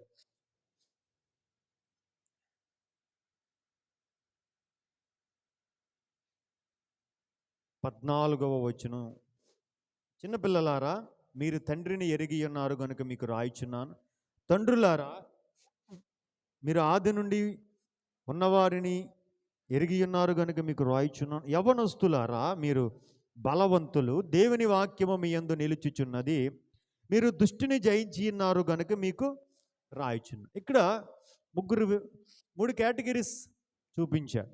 1 చిన్నపిల్లలు, 2 యవ్వనస్తులు, 3 తండ్రులు కదండి. ఎవరెవరండి? చిన్నపిల్లలు, యవ్వనస్తులు, తండ్రులు. అంటే సండే స్కూల్ పిల్లలు, యూత్ వారు, తండ్రులు అంటే సంఘ పెద్దలు అని అనుకోవచ్చు. కానీ ఇది ఆ ఉద్దేశంతో రాయలేదండి. ఇక్కడ చిన్నపిల్లలు అంటే ఎవరంటే రక్షింపబడిన విశ్వాసులు, కొత్తలో ఉన్న విశ్వాసుల గురించి రాయబడిన మాట. యవనస్తులు అంటే ఎవరంటే ఆధ్యాత్మికంగా బలము పొందుకున్న వారి గురించి రాయబడిన మాట.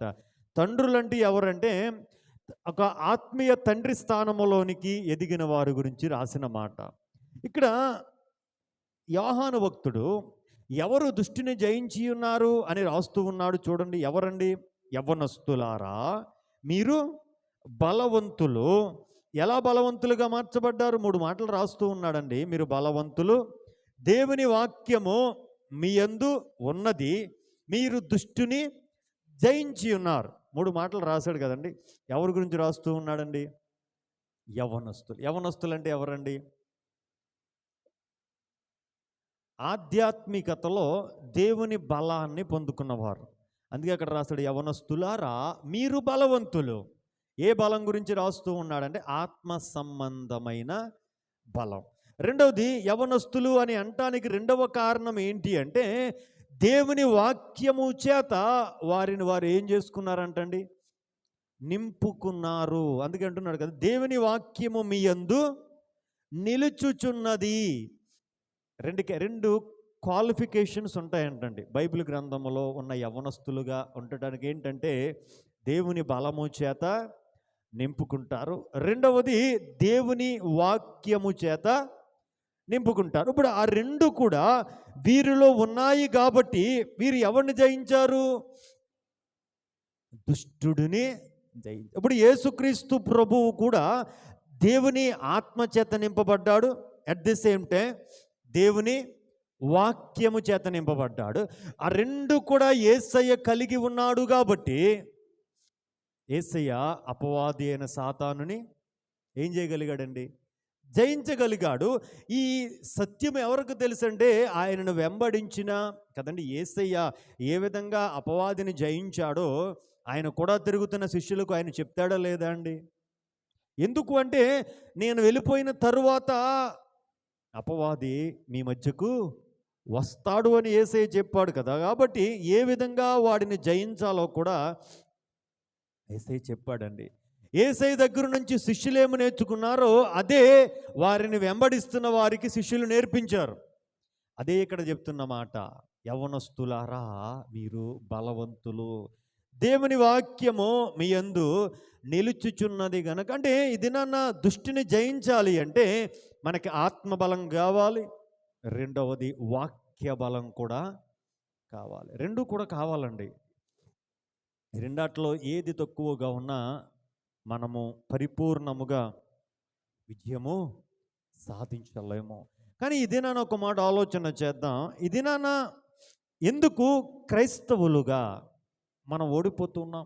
ఎందుకు పరిస్థితులను మనం భయపడుతూ ఉన్నాం? ఎందుకు మనకు ఎదురవుతున్న సమస్యలను బట్టి మనకి నిరాశ కలుగుతుంది అన్న విషయాన్ని ఒక్కసారి మనము ఆలోచన చేసుకోగలిగితే ఎందుకై ఉంటుందండి? క్వశ్చన్ అండి. నేను చెప్పేది మీకు అర్థమవుతుంది కదా. ఎందుకు ఇది నాన్న పరిస్థితులు మనల్ని భయపెడుతున్నాయి? ఎందుకు ఇది నాన్న ప్రతి దానికి కూడా మనం భయపడుతూ ఉన్నాం? ఎందుకు అంటే ఒకవేళ నిజంగా ఈ భక్తుడైన యోహాను అంటాడు, నాలో ఉన్నవాడు లోకములో ఉన్నవాని కంటే. అంటే ఎందుకు ఆ మాట చెప్తున్నాడండి ఆయన? ఇదే యోహాను రాసిన మొదటి పత్రిక 4వ అధ్యాయం 4వ వచనంలో అంటాడు కదా, చూడండి. చిన్నపిల్లలారా మీరు దేవుని సంబంధులు, మీలో ఉన్నవాడు లోకములో ఉన్నవాడు కంటే గొప్పవాడు కనుక మీరు వారిని జయించి ఉన్నారు. ఎందుకు చెప్తున్నాడని? పరిస్థితుల మీద జయం పొందుకోవాలని ఆ మాట మనకు చెప్తూ ఉన్నాడు. కానీ ఈ దినాన మనం ఎందుకు భయపడుతూ ఉన్నాము అన్న విషయాన్ని ఒక్కసారి మనము క్వశ్చన్ చేసుకోగలిగితే, దేవుని వాక్యం అనేటువంటిది మన హృదయాలలో లేదు కాబట్టి కదండి. వాక్యం ఉంటే వాక్యము మనకేం కలిగిస్తుందంటే ధైర్యాన్ని. యోబు అంటాడు, నీ భక్తి నీకు ధైర్యము పుట్టింపదా.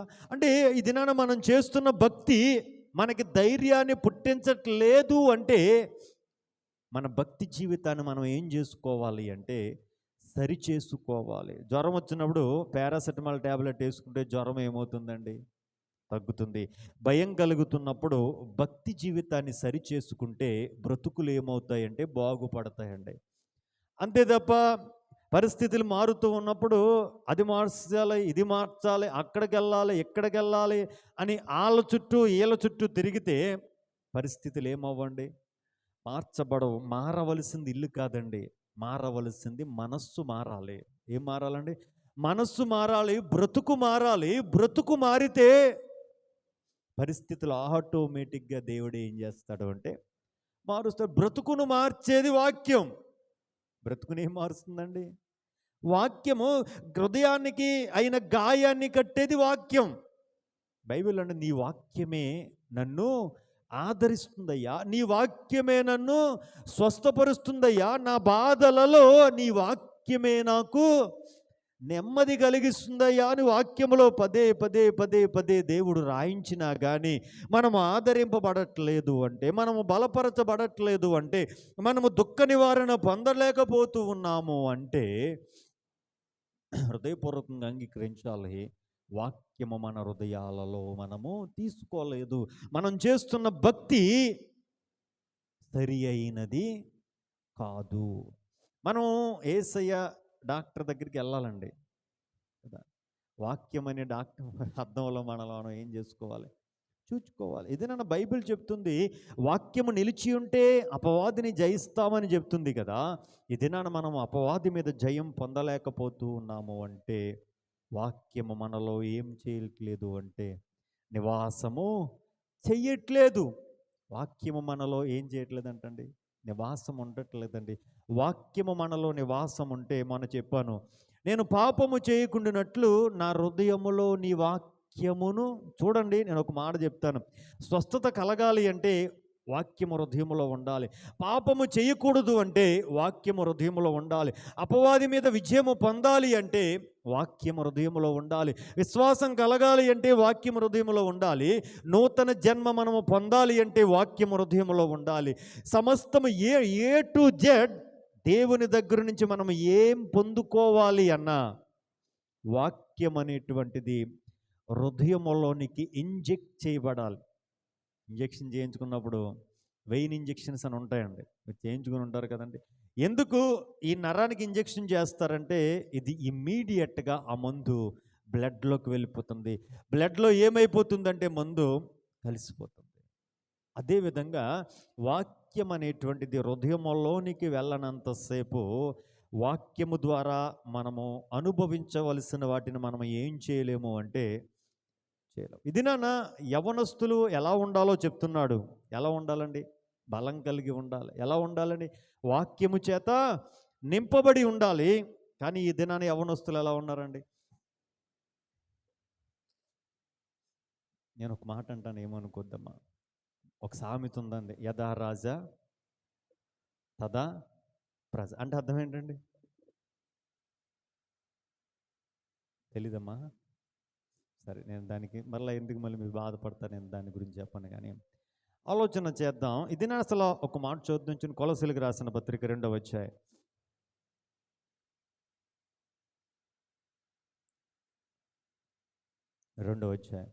8వ వచనం ఒకసారి చూద్దాం.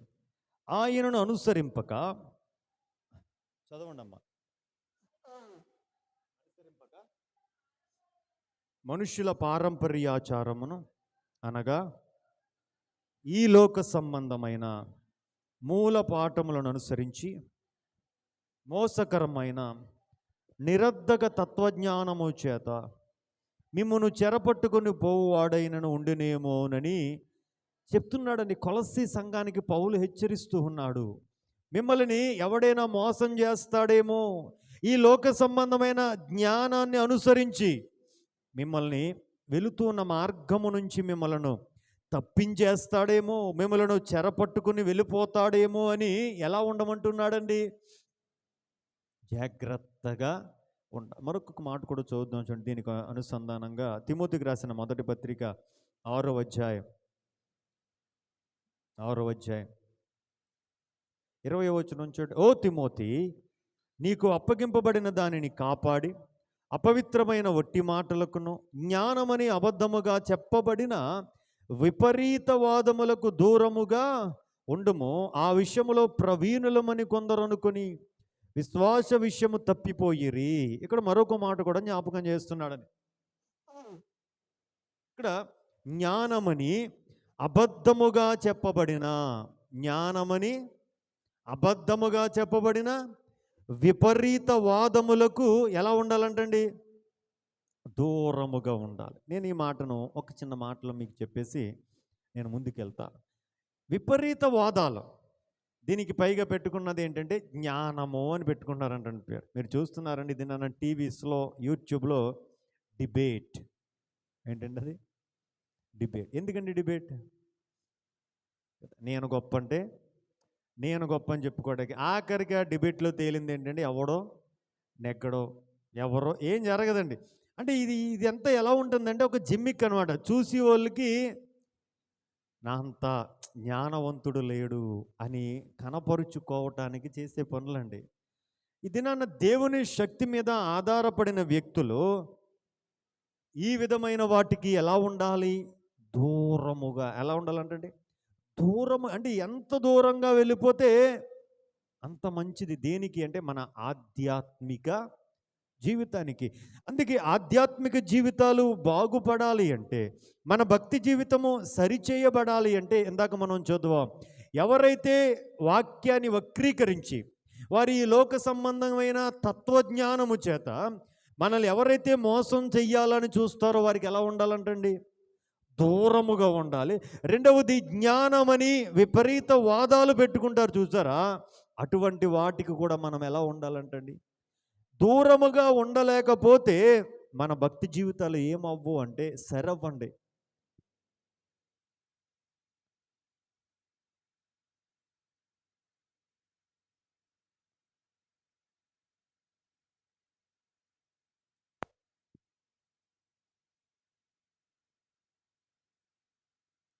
స్తోత్రం.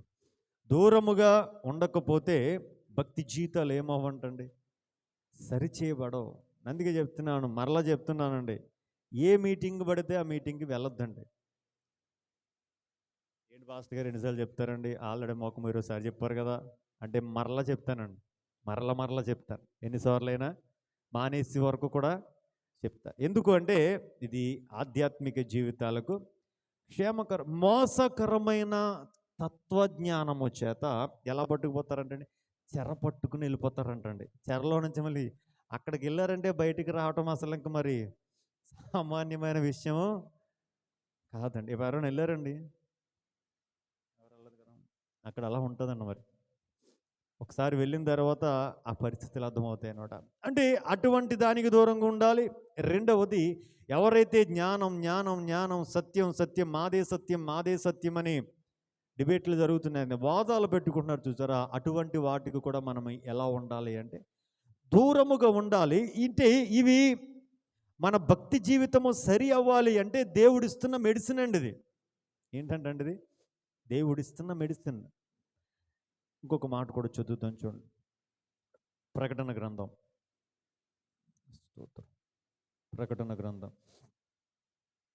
12వ అధ్యాయం 11వ వచనం ఒకసారి చదువుతాము.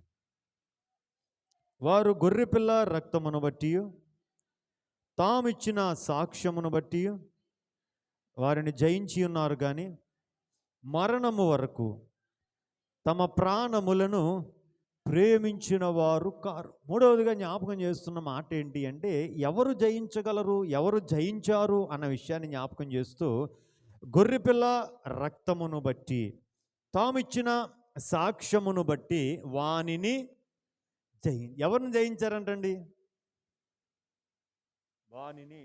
వాడంటే ఎవడండి, ఇంకా ఒక్కడే ఉన్నాడండి మనకి, ఒకే ఒక్కడు.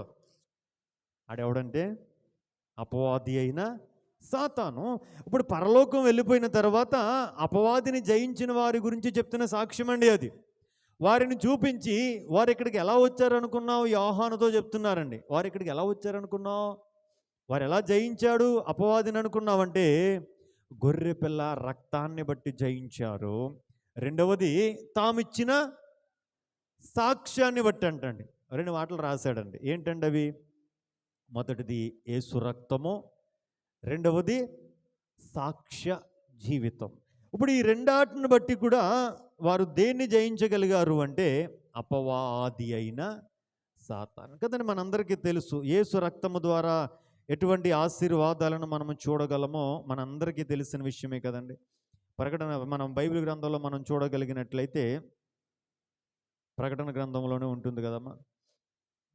ప్రకటన గ్రంథం 5వ అధ్యాయం 9వ వచనంలో, ప్రకటన గ్రంథం 5వ అధ్యాయం 9వ వచనంలో, ఆ పెద్దలు, నీవు ఆ గ్రంథమును తీసుకుని దాని ముద్రలను విప్పుటకు యోగ్యుడు, నీవు వధింపబడిన వాడవై నీ రక్తం ఇచ్చి ప్రతి వంశములోను ఆయా భాషలో మాట్లాడి వారులను ప్రతి ప్రజలోను ప్రతి జ్ఞానములోను దేవుని కొరకు మనుష్యులను కొని మా దేవునికి వారిని ఒక రాజ్యముగాను యాజకులుగాను చేసితివి కనుక వారు భూలోకమందు క్రొత్త పాట పాడుదురు. ఇప్పుడు యేసయ్య రక్తము ద్వారా మనల్ని ఏం చేసుకున్నాడంటే ఆయన కొన్నాడు. నీ స్వరక్తం ఇచ్చి అన్న మాట వాడారు కదండి. నీ రక్తం ఇచ్చి మనలందరినీ కూడా యేసయ్య తన రక్తం ఇచ్చి ఏం చేసుకున్నాడండి, కొనుక్కున్నాడు. అదే ప్రకటన గ్రంథం 7వ అధ్యాయం 14వ వచనం చూడండి. నీకే తెలియనతడు ఎలా తెలియనగా అతడు ఎలాగూ నాతో, వీరు మహాశ్రమల నుండి వచ్చిన వారు గొర్రెపిల్ల రక్తములో తమ వస్త్రములను ఉతుకుకొని వాటిని, అంటే ఈ గొర్రెపిల్ల రక్తము ద్వారా వారి వస్త్రాలను ఏం చేసుకున్నారంటండి, ఉతుక్కున్నారు, తెల్లగా చేసుకున్నారు. హెబ్రీయులకు రాసిన పత్రిక 9వ అధ్యాయం 14వ వచనం. హెబ్రీయులకు రాసిన పత్రిక 9వ అధ్యాయం 14వ వచనం. నిత్యుడగు ఆత్మ ద్వారా తను దేవునికి నిర్దోషిగా అర్పించుకున్న క్రీస్తు యొక్క రక్తము నిర్జీవ క్రియలను విడిచి జీవము గల దేవుని సేవించుటకు మీ మనస్సాక్షిని ఎంతో ఎక్కువగా శుద్ధి చేయను. ఇది కూడా మనస్సాక్షిని శుద్ధి చేస్తుంది దేవుని రక్తం. యోహాను రాసిన మొదటి పత్రిక మొదటి అధ్యాయం 7వ వచనం చూడండి. అయితే ఆయన వెలుగులోనున్న ప్రకారం మనను వెలుగులో నడిచిన ఎడల మనం అన్యోన్య సహవాసం గలవారయ్యుందుము. అప్పుడు ఆయన కుమారుడైన యేసు రక్తము ప్రతి పాపము నుంచి మనలను పవిత్రులనుగా. ఇవన్నీ కూడా యేసు రక్తము ద్వారా జరిగే కార్యాలు. ఇప్పుడు వీళ్ళు అపవాదిని ఎలా జయించగలిగారండి? యేసు రక్తము ద్వారా. రెండవది సాక్ష్యము ద్వారా. ఇప్పుడు యేసు రక్తము ద్వారా అపవాదిని జయించవచ్చని వీరికి ఎలా తెలిసిందండి? నేను ఇచ్చిన క్వశ్చన్ మీకు అర్థమైంది కదండి. యేసు రక్తము ద్వారా మనస్సాక్షి శుద్ధి చేయబడుతుందని, యేసు రక్తము ద్వారా పాపముల నుంచి క్షమాపణ కడుగుతుందని, యేసు రక్తము ద్వారా మాత్రమే మనం పరిశుద్ధపరచబడతామని, పాపము యొక్క బంధకాల నుంచి మనం విడిపించబడతామని వాళ్ళకి ఎలా తెలుసుంటుందంటారు? నేను చెప్పేది మీకు అర్థం అవ్వలేదు కదమ్మా. వారు అపవాదిని జయించారండి. ఎలా జయించారు? వారికి తెలిసింది యేసు రక్తము ద్వారా అపవాదిని జయించగలమని సత్యాన్ని వారు తెలుసుకున్నారు. నేను అడిగే క్వశ్చన్ ఏంటంటే, వారికి అది ఎలా తెలిసింది? ఎలా తెలిసిందంటే వాక్యాన్ని చదవటం ద్వారా తెలిసిందండి. సింపుల్ కదండి, దాంట్లో ఎంత ఆలోచించవలసింది ఏముంది అంటే చూడండి, వీరందరూ కూడా యేసు రక్తము ద్వారా అపవాదిని జయించాలనే సత్యాన్ని వీరు గ్రహించడం గల కారణం ఏంటంటే, వాక్యము వారి హృదయాల్లో ఉంది. ఎక్కడుందండి వాక్యం? ఆ వాక్యం గురించి అక్కడ రాయలేదు. రాయకపోయినా అపవాదిని జయించుటలో వాక్యమనే ఆత్మ ఖడ్గము ప్రాధాన్యమైన పాత్రను పోషించింది. చూడండి, యేసు రక్తం, రెండవది దేవుని వాక్యం, మూడవది సాక్ష్యం. సాక్ష్యం కూడా ఏం చేస్తుందంటండి? అపవాదిని జయించడానికి. ఎవరిని గురించిన సాక్ష్యం అండి? ఎవరిని గురించిన సాక్ష్యం అండి? దేవునిని గురించిన సాక్ష్యం కదా. మత్తయి సువార్త ఒక్క మాట చదువుదామండి. మత్తయి సువార్త 10వ అధ్యాయం. మత్తయి సువార్త 10వ అధ్యాయం 32వ వచనం. మనుష్యుల ఎదుట నన్ను ఒప్పుకొని వాడెవడో పరలోకమందున్న నా తండ్రి ఎదుట నేను వానిని ఒప్పుకొందును. మనుష్యుల ఎదుట ఎవడు నన్ను ఎరుగననునో నేను. ఇక్కడ యేసయ్య ఏమంటున్నాడండి? మనుష్యుల ఎదుట ఎవరైతే నన్ను ఒప్పుకుంటాడో, పరలోకమందు దూతల ఎదుట నేను ఆయనను ఒప్పుకుంటా.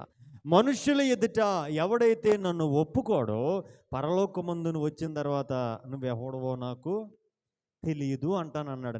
అంటే దీని మాటకు అర్థం ఏంటంటే, ఇక్కడ ఎవరి గురించి సాక్ష్యం ఇవ్వాలని యేసయ్య చెప్తున్నాడు? పాట ఉంటుంది కదా, సాక్ష్యం ఇచ్చేదా నా స్వామి యేసు దేవుడనుచు. పాట పాడతాం కదండి. పాట పాడుతున్నాం కానీ మరి సాక్ష్యం ఇస్తున్నామా? అందుకే ఒక ఆయన అన్నాడు, క్రైస్తవులు అంటండి అబద్ధాలు చెప్పరంటండి, అబద్ధాలనే పాటలుగా చేసుకుని పాడతారంటండి. నిజమే కదమ్మా. సాక్ష్యం ఇచ్చేదా స్వామి యేసు దేవుడనుచు, సాక్ష్యం ఇచ్చేదా అని పాట పాడుతున్నాం, కానీ స్వామి యేసు దేవుడని సాక్ష్యం ఇవ్వగలుగుతూ ఉన్నామా అంటే, పాస్టర్ గారు మీకు ఏం తెలుసండి మా బాధలు చెప్పిన తర్వాత వాళ్ళు ఏమంటారో, ఏం తిడతారో, ఏమంటారో, ఇవన్నీ దాటుకుని మేము వెళ్ళలేకపోతున్నాం పాస్టర్ గారు అన్నారంటే, మరి యేసయ్య దగ్గరికి వెళ్ళిన తర్వాత కూడా అలాగే చెప్తే ఆయన ఏమంటాడండి? ఒకసారి మరి చివరిగా మాట చదువుకుని చూద్దాం. చూడండి, యోహాను రాసిన ప్రకటన గ్రంథం మొదటి అధ్యాయం 2వ వచనం చూడండి. దేవుని వాక్యమును గూర్చియు యేసుక్రీస్తు సాక్ష్యమును గూర్చియు తాను చూచినంత మట్టుకు సాక్ష్యమిచ్చెను. ఇక్కడ ఈ యోహాను భక్తుడు చూడండి, ఆయనే చెప్తున్నాడు, సాక్ష్యం చెప్పాడంటండి ఆయన. దేని గురించి అండి? వాక్యమును గూర్చియు యేసుక్రీస్తు సాక్ష్యమును గూర్చియు తాను చూచినంత మట్టుకు ఏం చేశాడండి? సాక్ష్యం ఇచ్చాడు. ఇది నాన్న యేసయ్య కొరకు మనం ఇచ్చే సాక్ష్యము ఎవరి మీద మనకి జయాన్ని ఇస్తుందంటే అపవాది మీద మనకి ఏమిస్తుందంటండి? జయమిస్తుంది. ఇది నాన్న యేసు రక్తము ద్వారా, దేవుని వాక్యము ద్వారా, యేసు క్రీస్తు యొక్క సాక్ష్యాన్ని మనం పంచుకోవటం ద్వారా మనం అపవాదిని ఏం చేయగలం అని బైబిల్ చెప్తుంది అంటే జయించగలం. హల్లెలూయా. అందుకే హోషేయ భక్తుడు అంటూ ఉంటాడు కదా, నా జనులు జ్ఞానము లేని వారై, హోషేయ 4:6 అండి. నా జనులు జ్ఞానము లేని వారై ఏమైపోతున్నారంటండి? నశించిపోతున్నారు. ఏ జ్ఞానం లేదండి? వాక్య జ్ఞానం. ఏ జ్ఞానం లేదు అంటే దైవ సంబంధమైన జ్ఞానము. దైవ సంబంధమైన జ్ఞానము ఏ వ్యక్తి జీవితంలో అయితే పని చేయదో ఆ వ్యక్తి జీవితము నాశనానికి ఎలా ఉంది అంటే సిద్ధముగా ఉందండి. ఆ వ్యక్తి పడిపోవటానికి ఎలా ఉన్నాడు అంటే సిద్ధముగా ఉంది. ఎందుకు అంటే ఆ వ్యక్తిలో ఏమి లేదండి?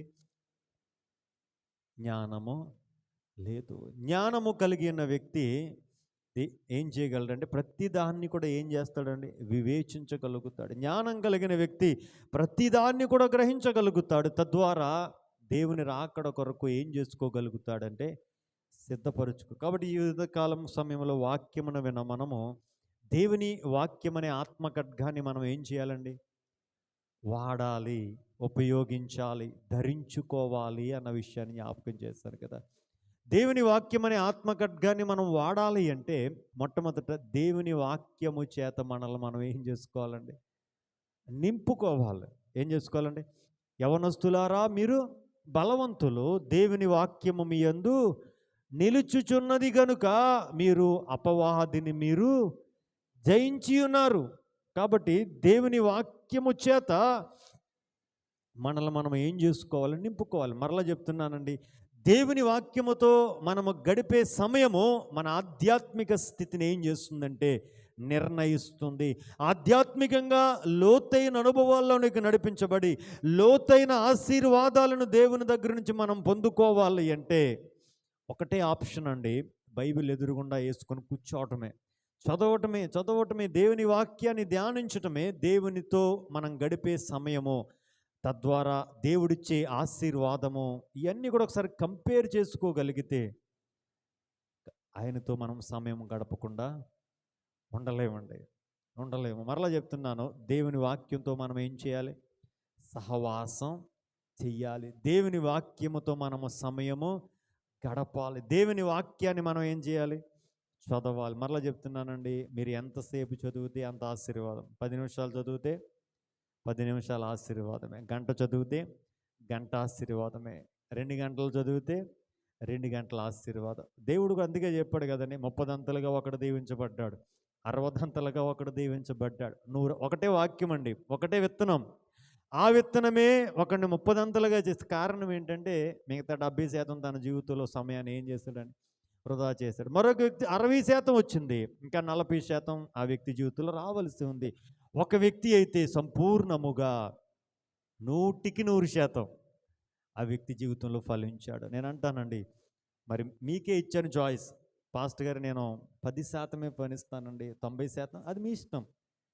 పాస్టర్ గారు నేను 20%, మీరు అది ఎందుకే చెప్తున్నాను కదా, మీరు ఎంత శాతం ఫలించాలనుకుంటున్నారో, ఎంత ఆశీర్వాదాన్ని మీరు పాస్టర్ గారు మాకు అసలు ఆశీర్వాదమే వద్దండి అని అనుకోండి, మీకు ఒక్కసారి నేను నమస్కారం బట్ అయితే మీరు బైబిల్ చదవవసరం వద్దమ్మా, మీకు ఆశీర్వాదం అక్కర్లేదంటే మీరు బైబిల్ ఎక్కడెట్టేయాలండి? మీ కబోర్డ్లోనే ఉంచేసుకోండి అని చెప్పచ్చు. కానీ ఇది నా దేవుని సేవకుడిగా నేను చెప్పే మాట ఏంటి అంటే వాక్యాన్ని చదవాలి. సమయమందును అసమయమందును వాక్యాన్ని మనము ప్రకటించాలి. తద్వారా దేవుడిచ్చే దీవెన ఆశీర్వాదాలను మనం పొందుకోవాలి. అటు కృప పరిశుద్ధాత్మ దేవుడు మనందరికి అనుగ్రహించునుగాక. ఆయన వాక్యములో లోతైన అనుభవాల్లోనికి పరిశుద్ధాత్మ దేవుడే చేయబట్టి మనల్ని నడిపించునుగాక. ఎందుకంటే మనం ఎలాగ నడవం కాబట్టి. యోహాను సువార్త ఒక మాట చదువుకుందాం. సంస్కారము కొరకైన వాక్య భాగాన్ని మనం చదువుకుందాం. యోహాను సువార్త 6వ అధ్యాయం 53వ వచనం నుంచి కొన్ని మాటలు చదువుకుందాం. చూడండి. కావున యేసు ఇట్లనెను, మీరు మనుష్య కుమారుని శరీరము తిని ఆయన రక్తము త్రాగితేనే గాని మీలో మీరు జీవము గలవారు కారు. నా శరీరము తిని నా రక్తము త్రాగువాడే నిత్య జీవము గలవాడు. అంత్యదినమున నేను వానిని లేపుదును. నా శరీరము నిజమైన ఆహారమును, నా రక్తము నిజమైన పానమున ఉన్నది. నా శరీరము తిని నా రక్తము త్రాగువాడు నా యందును, నేను వాని యందును నిలిచిందుము. జీవము గల తండ్రి నన్ను పంపిన గనుక నేను తండ్రి మూలముగా జీవించుచున్నట్టే నన్ను తినివాడును నా మూలముగా జీవించను. ఇదే పరలోకము నుంచి దిగి వచ్చిన ఆహారము. పితరుల మన్నాను తినియు చనిపోయినట్టు కాదు, ఈ ఆహారము తినివాడు ఎల్లప్పుడూ జీవించినని నిశ్చయముగా మీతో చెప్పుచున్నాను నేను. ఆమేన్. ఈ సమయంలో ఎవరెవరైతే ప్రభు శరీరాన్ని, ప్రభు రక్తాన్ని సమీపించాలని ఆశతో వచ్చి ఉన్నారు, వారందరూ కూడా ఒక చిన్న ప్రార్థన చేసుకుందాం. ఆయన శరీరాన్ని, ఆయన రక్తాన్ని సమీపించబోతూ ఉండగా ఒకసారి బైబిల్ అంటుంది, ఎవరికి వారుగా ఒకసారి పరిశీలన చేసుకుందాం, పరిశోధించుకుందాం, మనల్ని మనం పరీక్షించుకుందాం. నేనేమైనా ఒకవేళ నా యేసయ్యను నేను గాయపరిచానేమో, మాట ద్వారా, క్రియ ద్వారా, చేత ద్వారా, చూపు ద్వారా, తలంపు ద్వారా, నడవడికల ద్వారా యేసయ్యను ఏ విధము చేత నేను బాధపరిచినట్లయితే, గాయపరిచినట్లయితే, ఆయాసపరిచినట్లయితే, దుఃఖపరిచినట్లయితే, ఈ ఉదయకాల సమయమున ఆయన శరీరమును, ఆయన రక్తమును సమీపించకముందే సమస్తాన్ని కూడా ఆయన పాదాల దగ్గర పెట్టి మనం చేసిన ప్రతి పాపములను ఆయన సన్నిధిలో ఒప్పుకుందామమ్మా. మన పాపములను మనం ఒప్పుకొని ఎడల ఆయన నమ్మదగిన వాడును, నీతిమంతుడును గనుక ప్రతి దుర్నీతి నుంచి మనల్ని రక్షించి నీతిమంతులుగా మారుస్తానని దేవుడిచ్చిన వాగ్దానము మనకుందమ్మా. కాబట్టి ఏ ఒక్కరు కూడా మౌనముగా ఉండకుండా, ఒకవేళ మీ హృదయము దేవుని వాక్యం అనే అర్థములో చూచుకున్నప్పుడు ఏ విషయంలో తప్పిపోయావో ఒకసారి మీతో చూపిస్తున్నట్లయితే ఆ విషయంలో దేవునితో మనం సమాధాన పడతాం. సమాధానకరమైన పరిస్థితులలో ఆయన శరీరాన్ని, ఆయన రక్తాన్ని మనం స్వీకరిద్దాం, ప్రార్థన చేసుకుందాం. మహాపరిశుద్ధుడా నీకు వందనాలు. ఇంతవరకు మీ వాక్యము ద్వారా చేరి వచ్చిన మీ బిడ్డలైన మాతో సూటిగా స్పష్టముగా మీరు మాట్లాడారు. దేవుని వాక్యం అనే ఆత్మ ఖడ్గాన్ని మేము ధరించుకోవాలని, అయ్యా నీ వాక్యము చేత మేము నింపబడాలని, నీ బలమును నేను పొందుకోవాలని, తద్వారా అపవాదిని మేము జయించగలమనే విషయాన్ని మీరు మాకు తెలియపరిచారు. ఈ కొందనాలు వాక్యమైన మేము వాక్యానుసారం మా జీవితాలను కట్టుకొని కృపనివ్వండి. ఈ సమయంలో తండ్రి, మీ శరీరమును, మీ రక్తమును మేము సమీపించబోతూ ఉండగా దేవా నీ కృప కొరకు ప్రార్థన చేస్తూ ఉన్నామయ్యా. అయ్యా ఎవరెవరైతే ఈ పరిశుద్ధమైన ఈ కార్యములో పాలు పంపులు పొందటానికి ఇష్టపడుతూ ఉన్నారో వారందరినీ మీరు జ్ఞాపకం చేసుకోనండి తండ్రి. అయ్యా ఎవరెవరైనా తన ఒకవేళ ఏ విధము చేత నేను మిమ్మల్ని దుఃఖపరిచినట్లయితే, మిమ్మల్ని గాయపరిచినట్లయితే, మిమ్మల్ని ఆయాసపరిచినట్లయితే దైవమా మన్నించండి, క్షమించండి తండ్రి. మీ ప్రశస్త పరిశుద్ధ నిష్కలంక నిర్దోషమైన రక్తము చేత కడగండయా నీకు స్తోత్రములు. ప్రాతి దుర్నీతి నుంచి మమ్మల్ని పవిత్రులనుగా మీరు మార్చండి, నీకు స్తోత్రం. అయ్యా యోహాను మొదటి పత్రిక 1వ అధ్యాయము 9వ వచనం ప్రకారం మా పాపములను మీ సన్నిధిలో ఒప్పుకొని ఉండగా మీ రక్తము చేత మమ్మలను కడిగినందుకు, ప్రాతి దుర్నీతి నుంచి మమ్మలను పవిత్రులనుగా మార్చినందుకు మీకు స్తోత్రం. ఈ సమయంలో తండ్రి సిద్ధపరచబడిన ఈ రొట్టె ద్రాక్ష రసములను బట్టి నీకు వందనాలు. ఈ రొట్టె ఇప్పుడే నజరేయుడైన యేసు నామమున మీ శరీరముగా మార్చబడును గాక. ఈ ద్రాక్ష రసము యేసుక్రీస్తు నామమున యేసయ్య రక్తముగా మార్చబడును గాక. ఎవరెవరైతే విశ్వాసముతో యేసుక్రీస్తు శరీరమని, యేసుక్రీస్తు రక్తమని దీనిని సమీపిస్తూ ఉన్నారో నిశ్చయముగా అయ్యా నీ పరలోకము చేత వారు గుర్తించబడాలి. నీ పరలోకము చేత వారు గుర్తించబడి తండ్రి నీ కృపల ముందుకు సాగే కృపను అనుగ్రహింపచేసి సమస్త మహిమ మీరు పొందమని యేసుక్రీస్తు నామమున ఈ మనవులను అడిగి వేడుకొని పొందుకొని నాము తండ్రి, ఆమేన్. ప్రభు రక్తము, ప్రభు శరీరము మీ యొద్దకు తీసుకొని రాబడుతుందమ్మా. సిద్ధపడి వచ్చిన వారు ఈ పరిశుద్ధమైన పాత్రలో మీ చెయ్యి వేసి దీన్ని తీసుకోవలసిందిగా దేవుని సేవకుడిగా మీకు తెలియపరుస్తూ ఉన్నాను.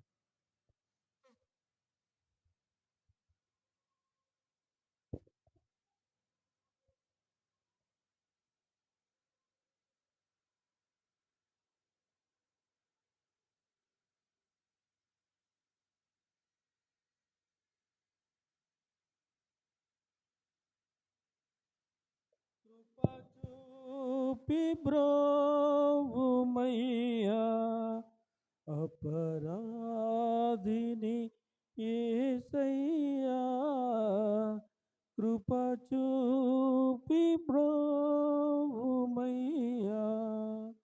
నెపమెంచకయే నీ కృపలో అపరాధములను క్షమించు. అపరాధిని యేసయ్యా, కృప చూపి బ్రోవుమయ్యా. సిలువాకు నిన్ను కొట్టి తిని, తులువాలతో చేరి తిని. సిలువాకు నిన్ను కొట్టి తిని, తులువాలతో చేరి తిని. కలుషంబులను మోపి తిని, కలుషంబులను మోపి తిని. దోషుండనేను ప్రభువా, దోషుండనేను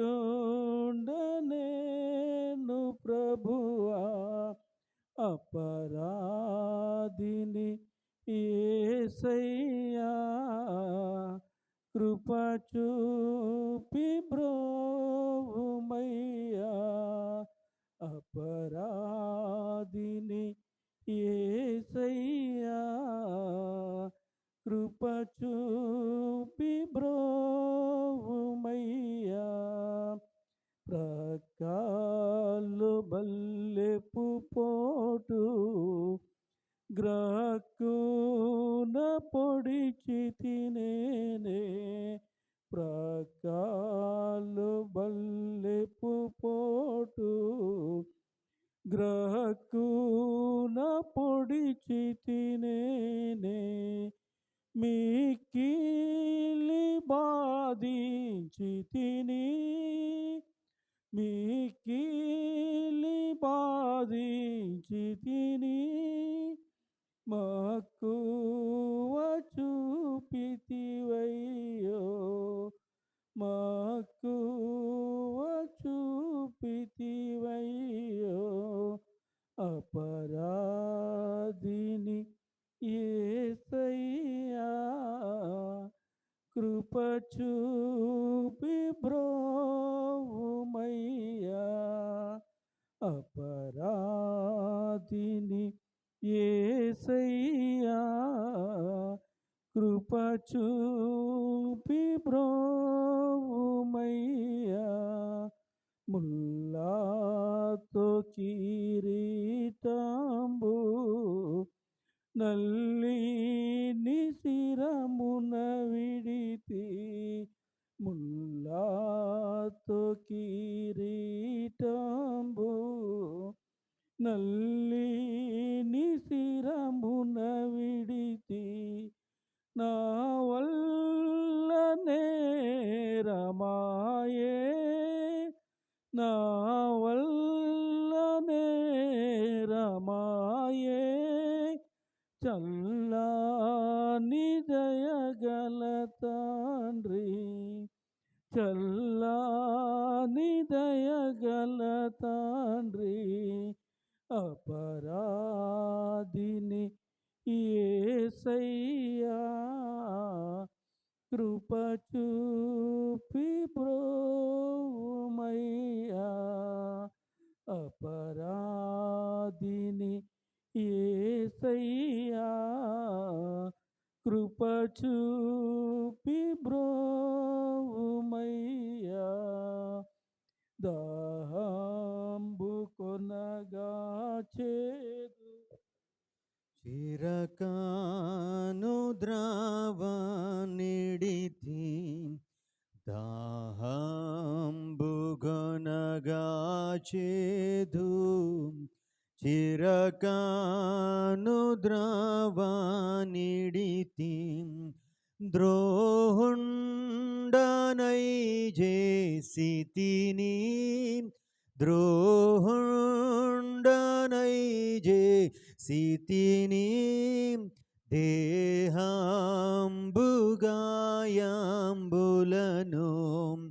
దేహాంబు గాయాంబులను.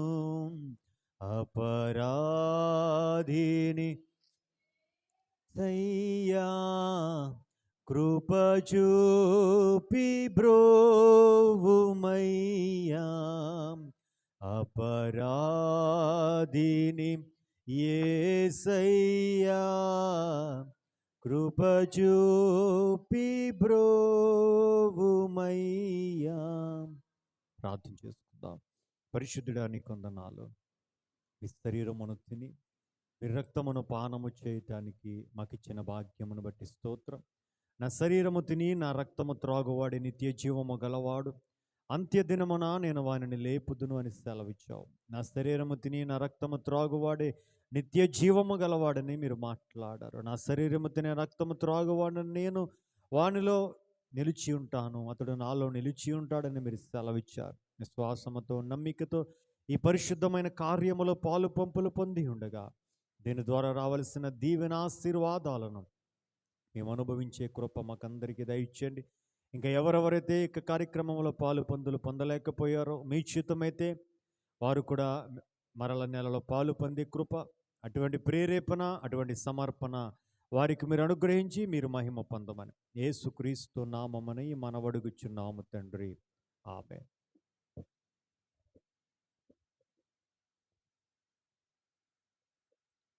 ఇంతవరకు దేవుని దాసులు అద్భుతమైన సందేశాన్ని మనకు అందించి ప్రభురాత్రి బళ్ళను మనకి పంచిన దేవుని దాసులకు ప్రత్యేకమైన వందనాలు తెలియజేస్తూ ఉన్నాను.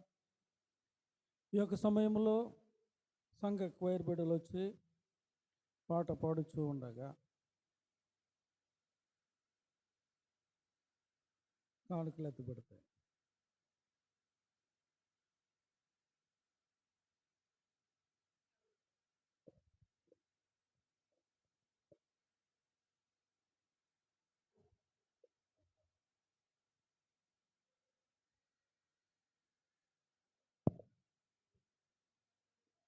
విమోచనకర్త నా యేసయ్యా, నీదు ప్రాణమిచ్చి నన్ను విడిపించినావయ్యా.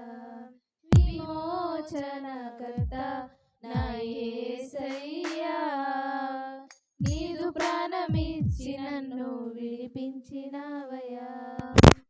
సదాచర నుండి శత్రు నుండి సాతాను చెర నుండి శత్రు నుండి విమోచకుడవై నన్ను విడిపించినావయ్యా. విమోచకుడవై నన్ను విడిపించినావయ్యా. నా విమోచకుడా యేసయ్యా, నా రక్షణ కోట నాదు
వైర్ బిడ్డలు చక్కని గీతాన్ని ఆలపించిన బిడ్డలకు నా వందనాలు తెలియజేస్తూ ఉన్నాను.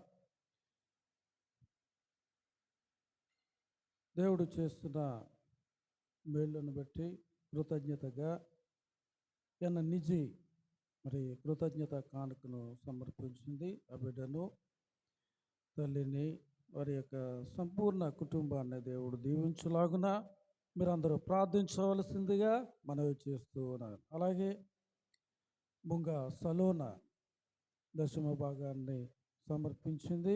ఆ బిడ్డ చేస్తున్న ఉద్యోగాన్ని, వారి యొక్క కుటుంబాన్ని, ఆ బిడ్డను దేవుడు దీవించులాగున మీరందరూ ప్రార్థించవలసిందిగా మనవి చేస్తూ ఉన్నాను. ఈ యొక్క సమయంలో కానుకల నిమిత్తము ప్రార్థించవలసిందిగా చప్పల సుమలత గారిని ఆహ్వానిస్తూ ఉన్నాను.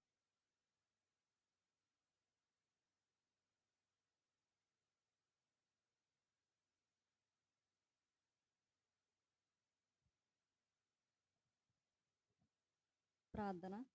పరిశుద్ధుడు అయిన తండ్రి, పరలోకమందున నా దేవా, నీకు స్తోత్రాలు స్తుతులు చెల్లించుకొంచున్నాం తండ్రి. నాయన, ఇంతవరకు ఆరాధనలో ప్రవ్వా మీరుండి ప్రవ్వా యేసయ్య జరిగించినందుకు మీకు వందనాలు, స్తోత్రాలు, స్తుతులు చెల్లించుకొంచున్నానయ్యా. తండ్రి నీకే వందనాలు, స్తోత్రాలు ప్రవ్వా పరిశుద్ధుడా దేవా, నీకు స్తోత్రాలు తండ్రి. ఇదిగో నాయన తండ్రి, కలిమిలో నుండి లేమిని నుండి ప్రవ్వా తీసుకొచ్చి ప్రవ్వా నీ సన్నిధానానికి ప్రవ్వా కానుకలు సమర్పించున్నారు నాయన. ఇచ్చిన ప్రతి గుప్పిల్ని ప్రవ్వా, విప్పిన ప్రతి గుప్పిల్ని ప్రవ్వా మీరు దీవించి ఆశీర్వదించండి తండ్రి. 30 దంతలు 60 దంతలు 100 ప్రతిఫలాన్ని ప్రవ్వా వారికి దయచేయండి తండ్రి. ప్రవ్వా వారి కష్టార్జితాలను దీవించి ఆశీర్వదించండి. పాడి పంటలను ఆశీర్వదించండి తండ్రి. మీకు వందనాలు, స్తోత్రాలు చెల్లించుకుంటున్నానయ్యా. అలాగే తండ్రి, ప్రత్యేక కానుకలు ఇచ్చినటువంటి బిడ్డలని ప్రవ్వా మీరు జ్ఞాపకం చేసుకోండి తండ్రి. నాయన తండ్రి, వారి కష్టార్జితాలను దీవించండి నాయన. వారు చేయుచున్న పనులని ప్రవ్వా మీరు దీవించండి నాయన. మంచి ఆరోగ్యాలను అనుగ్రహించండి. వారి కుటుంబాలను మీరు ఆశీర్వదించండి తండ్రి. దేవా నీకే వందనాలు, స్తోత్రాలు, స్తుతులు చెల్లించుకొంచున్నానయ్యా. ప్రవ్వా యేసయ్య తండ్రి నాయన, ఇంకను జరగనై ఉన్న కార్యక్రమాల్లో మీరు తోడయండి ప్రవ్వా. కార్యక్రమాలను జరిగించమని ఈ ప్రార్థన మీ పాద సన్నిధికి చేర్చుకుని నా ప్రార్థనకు ప్రతిఫలమును అనుగ్రహించమని యేసుక్రీస్తు వారి పరిశుద్ధ నామమున ప్రార్థించి వేడుకొంచున్నాను నా పరమ తండ్రి. ఆమేన్. ప్రార్థించిన సుమలత గారికి నా యొక్క వందనాలు తెలియజేస్తూ ఉన్నాను. ఈ యొక్క సమయంలో మరి సంఘ ప్రకటనలు, సంఘ కార్యదర్శి గారు వచ్చి ప్రకటనలు చేయవలసిందిగా వారిని ప్రేమపూర్వకముగా ఆహ్వానిస్తూ ఉన్నాను.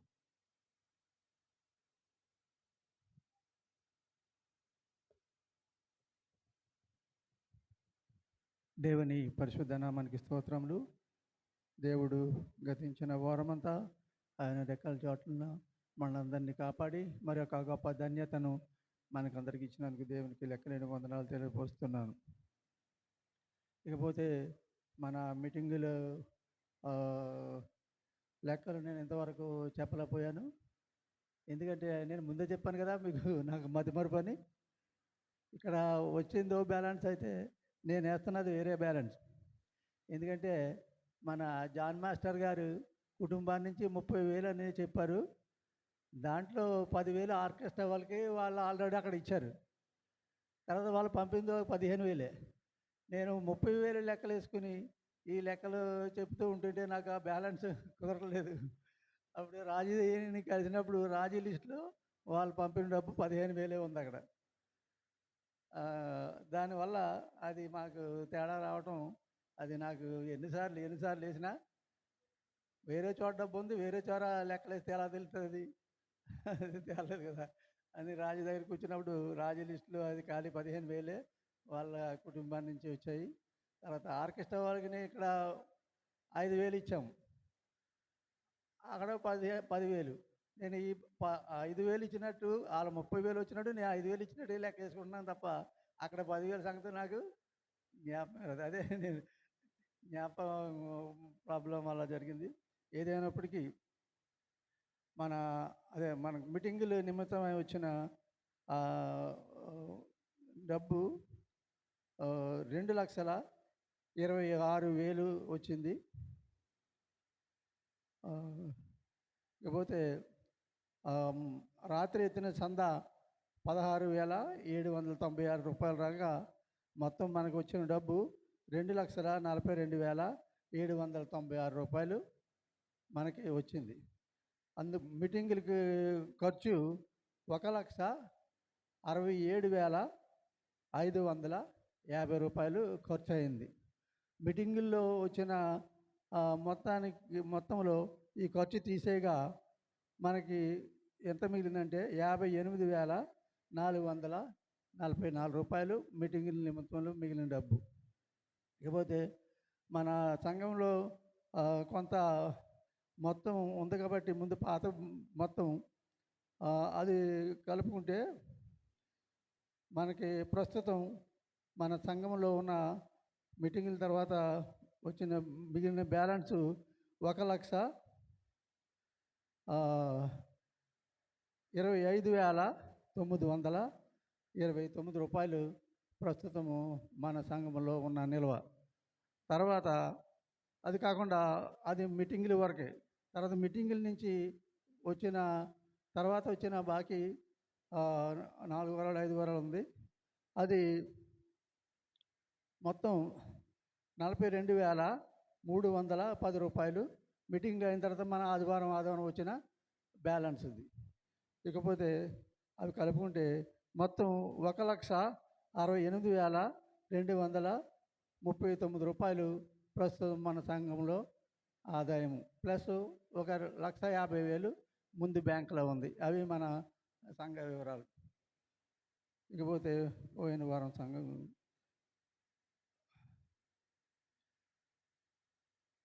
వారం వచ్చిన చందా 2,550 రూపాయలు. బి శిరీష 1000 రూపాయలు కానుక ఇచ్చారు. వారి కుటుంబ విషయమై ఆ బిడ్డల విషయమై మీరు అందరూ మీ ప్రార్థనలో జ్ఞాపం చేసుకోవాల్సిందిగా మనం చేస్తున్నాను. అలాగే ప్రిన్స్ బాబు 300 రూపాయలు దేవుని కానుక ఇచ్చారు. వారి కుటుంబం బట్టి విదేశంలో ఉన్న వారి తండ్రిని బట్టి మీరందరూ మీ ప్రార్థనలో జ్ఞాపం చేసుకోవాల్సిందిగా మనం చేస్తూ ప్రతి వారము దేవుని మందిరానికి వచ్చి దేవుని దీవెనలు పొందుకోవాల్సిందిగా మనం చేస్తూ నేను ఈ మాటలు ముగిస్తున్నాను.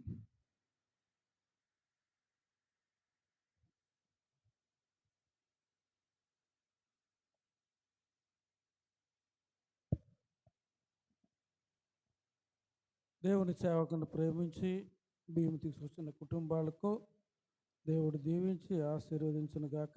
అలాగే సంఘ ప్రకటనలు చేస్తున్న సంఘ కార్యదర్శి గారికి నా యొక్క ప్రత్యేకమైన వందనాలు తెలియజేస్తూ ఉన్నాను. రైతు అందరూ లేచి నిలబడినట్లయితే ముగింపు పాట పాడుకుని దేవుని దాసులు ఆశీర్వాదంతో మనం సెలవు.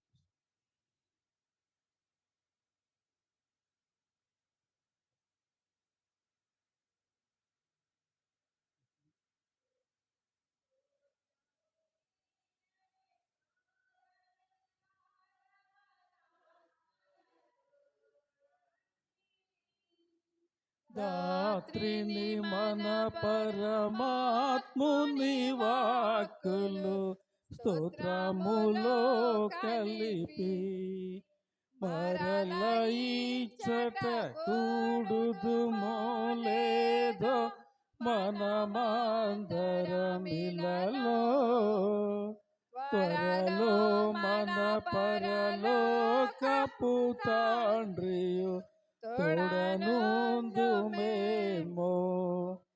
ఇచ్చటి ప్రేమలకిది కడవరి వాచియున్నదేమో. అచ్చట మనమందరము కలసుకొని ఆనందింతుముగా. ఎక్కువ ప్రేమలు చక్కని స్తోత్రము లాచట మనమంతా. మిక్కిలి ప్రియుడగు దేవుని కిడుతుము ఒక మనస్సుతోను. కన్నీరుండదు చావు కష్టములు ఏనటికుండవుగా. కానను మన శృంగారపు బ్రతుకులు ఎన్నతరము కావే. పరమ తండ్రితో ప్రభు యేసునితో పరిశుద్ధాత్మునితో స్థిరముగనుందుము మరి దూతలతో పరలోకమునందు స్తోత్రము చేయరే సోదరులారమ నాత్మలతో తండ్రి దాత్రిని మన పరమాత్ముని వాక్కులు స్తోత్రములో కలిపి. ప్రార్థన చేసుకుందాం. మహాస్కనుడవైన పరమ తండ్రి, వందనాలు. మీ కుమారుడిని మా రక్షకుడైన యేసుక్రీస్తు ద్వారా మీ పాదాల చెంతకు మేము రావటానికి మీరిచ్చిన జీవముతో జీవమైన మిమ్మల్ని స్తుతించి ఆరాధించి గణపరిచి గొప్ప చేసి కీర్తించి కొనియాడి, అయా తండ్రి మీరే మా జీవితాలలో ఘనమైన కార్యాలు జరిగిస్తున్న దేవుడు అని, మా బ్రతుకుల్లో నూతనమైన వెలుగుల చేత నింపుచూ ఉన్న దేవుడు అని విశ్వాసముతో నీ పాదాల చెంత చేరి నేను ఆరాధించటానికి మీరు ఇచ్చిన భాగ్యమంతటిని బట్టి కూడా నీ నామాన్ని గణపరుస్తూ ఉన్నాం.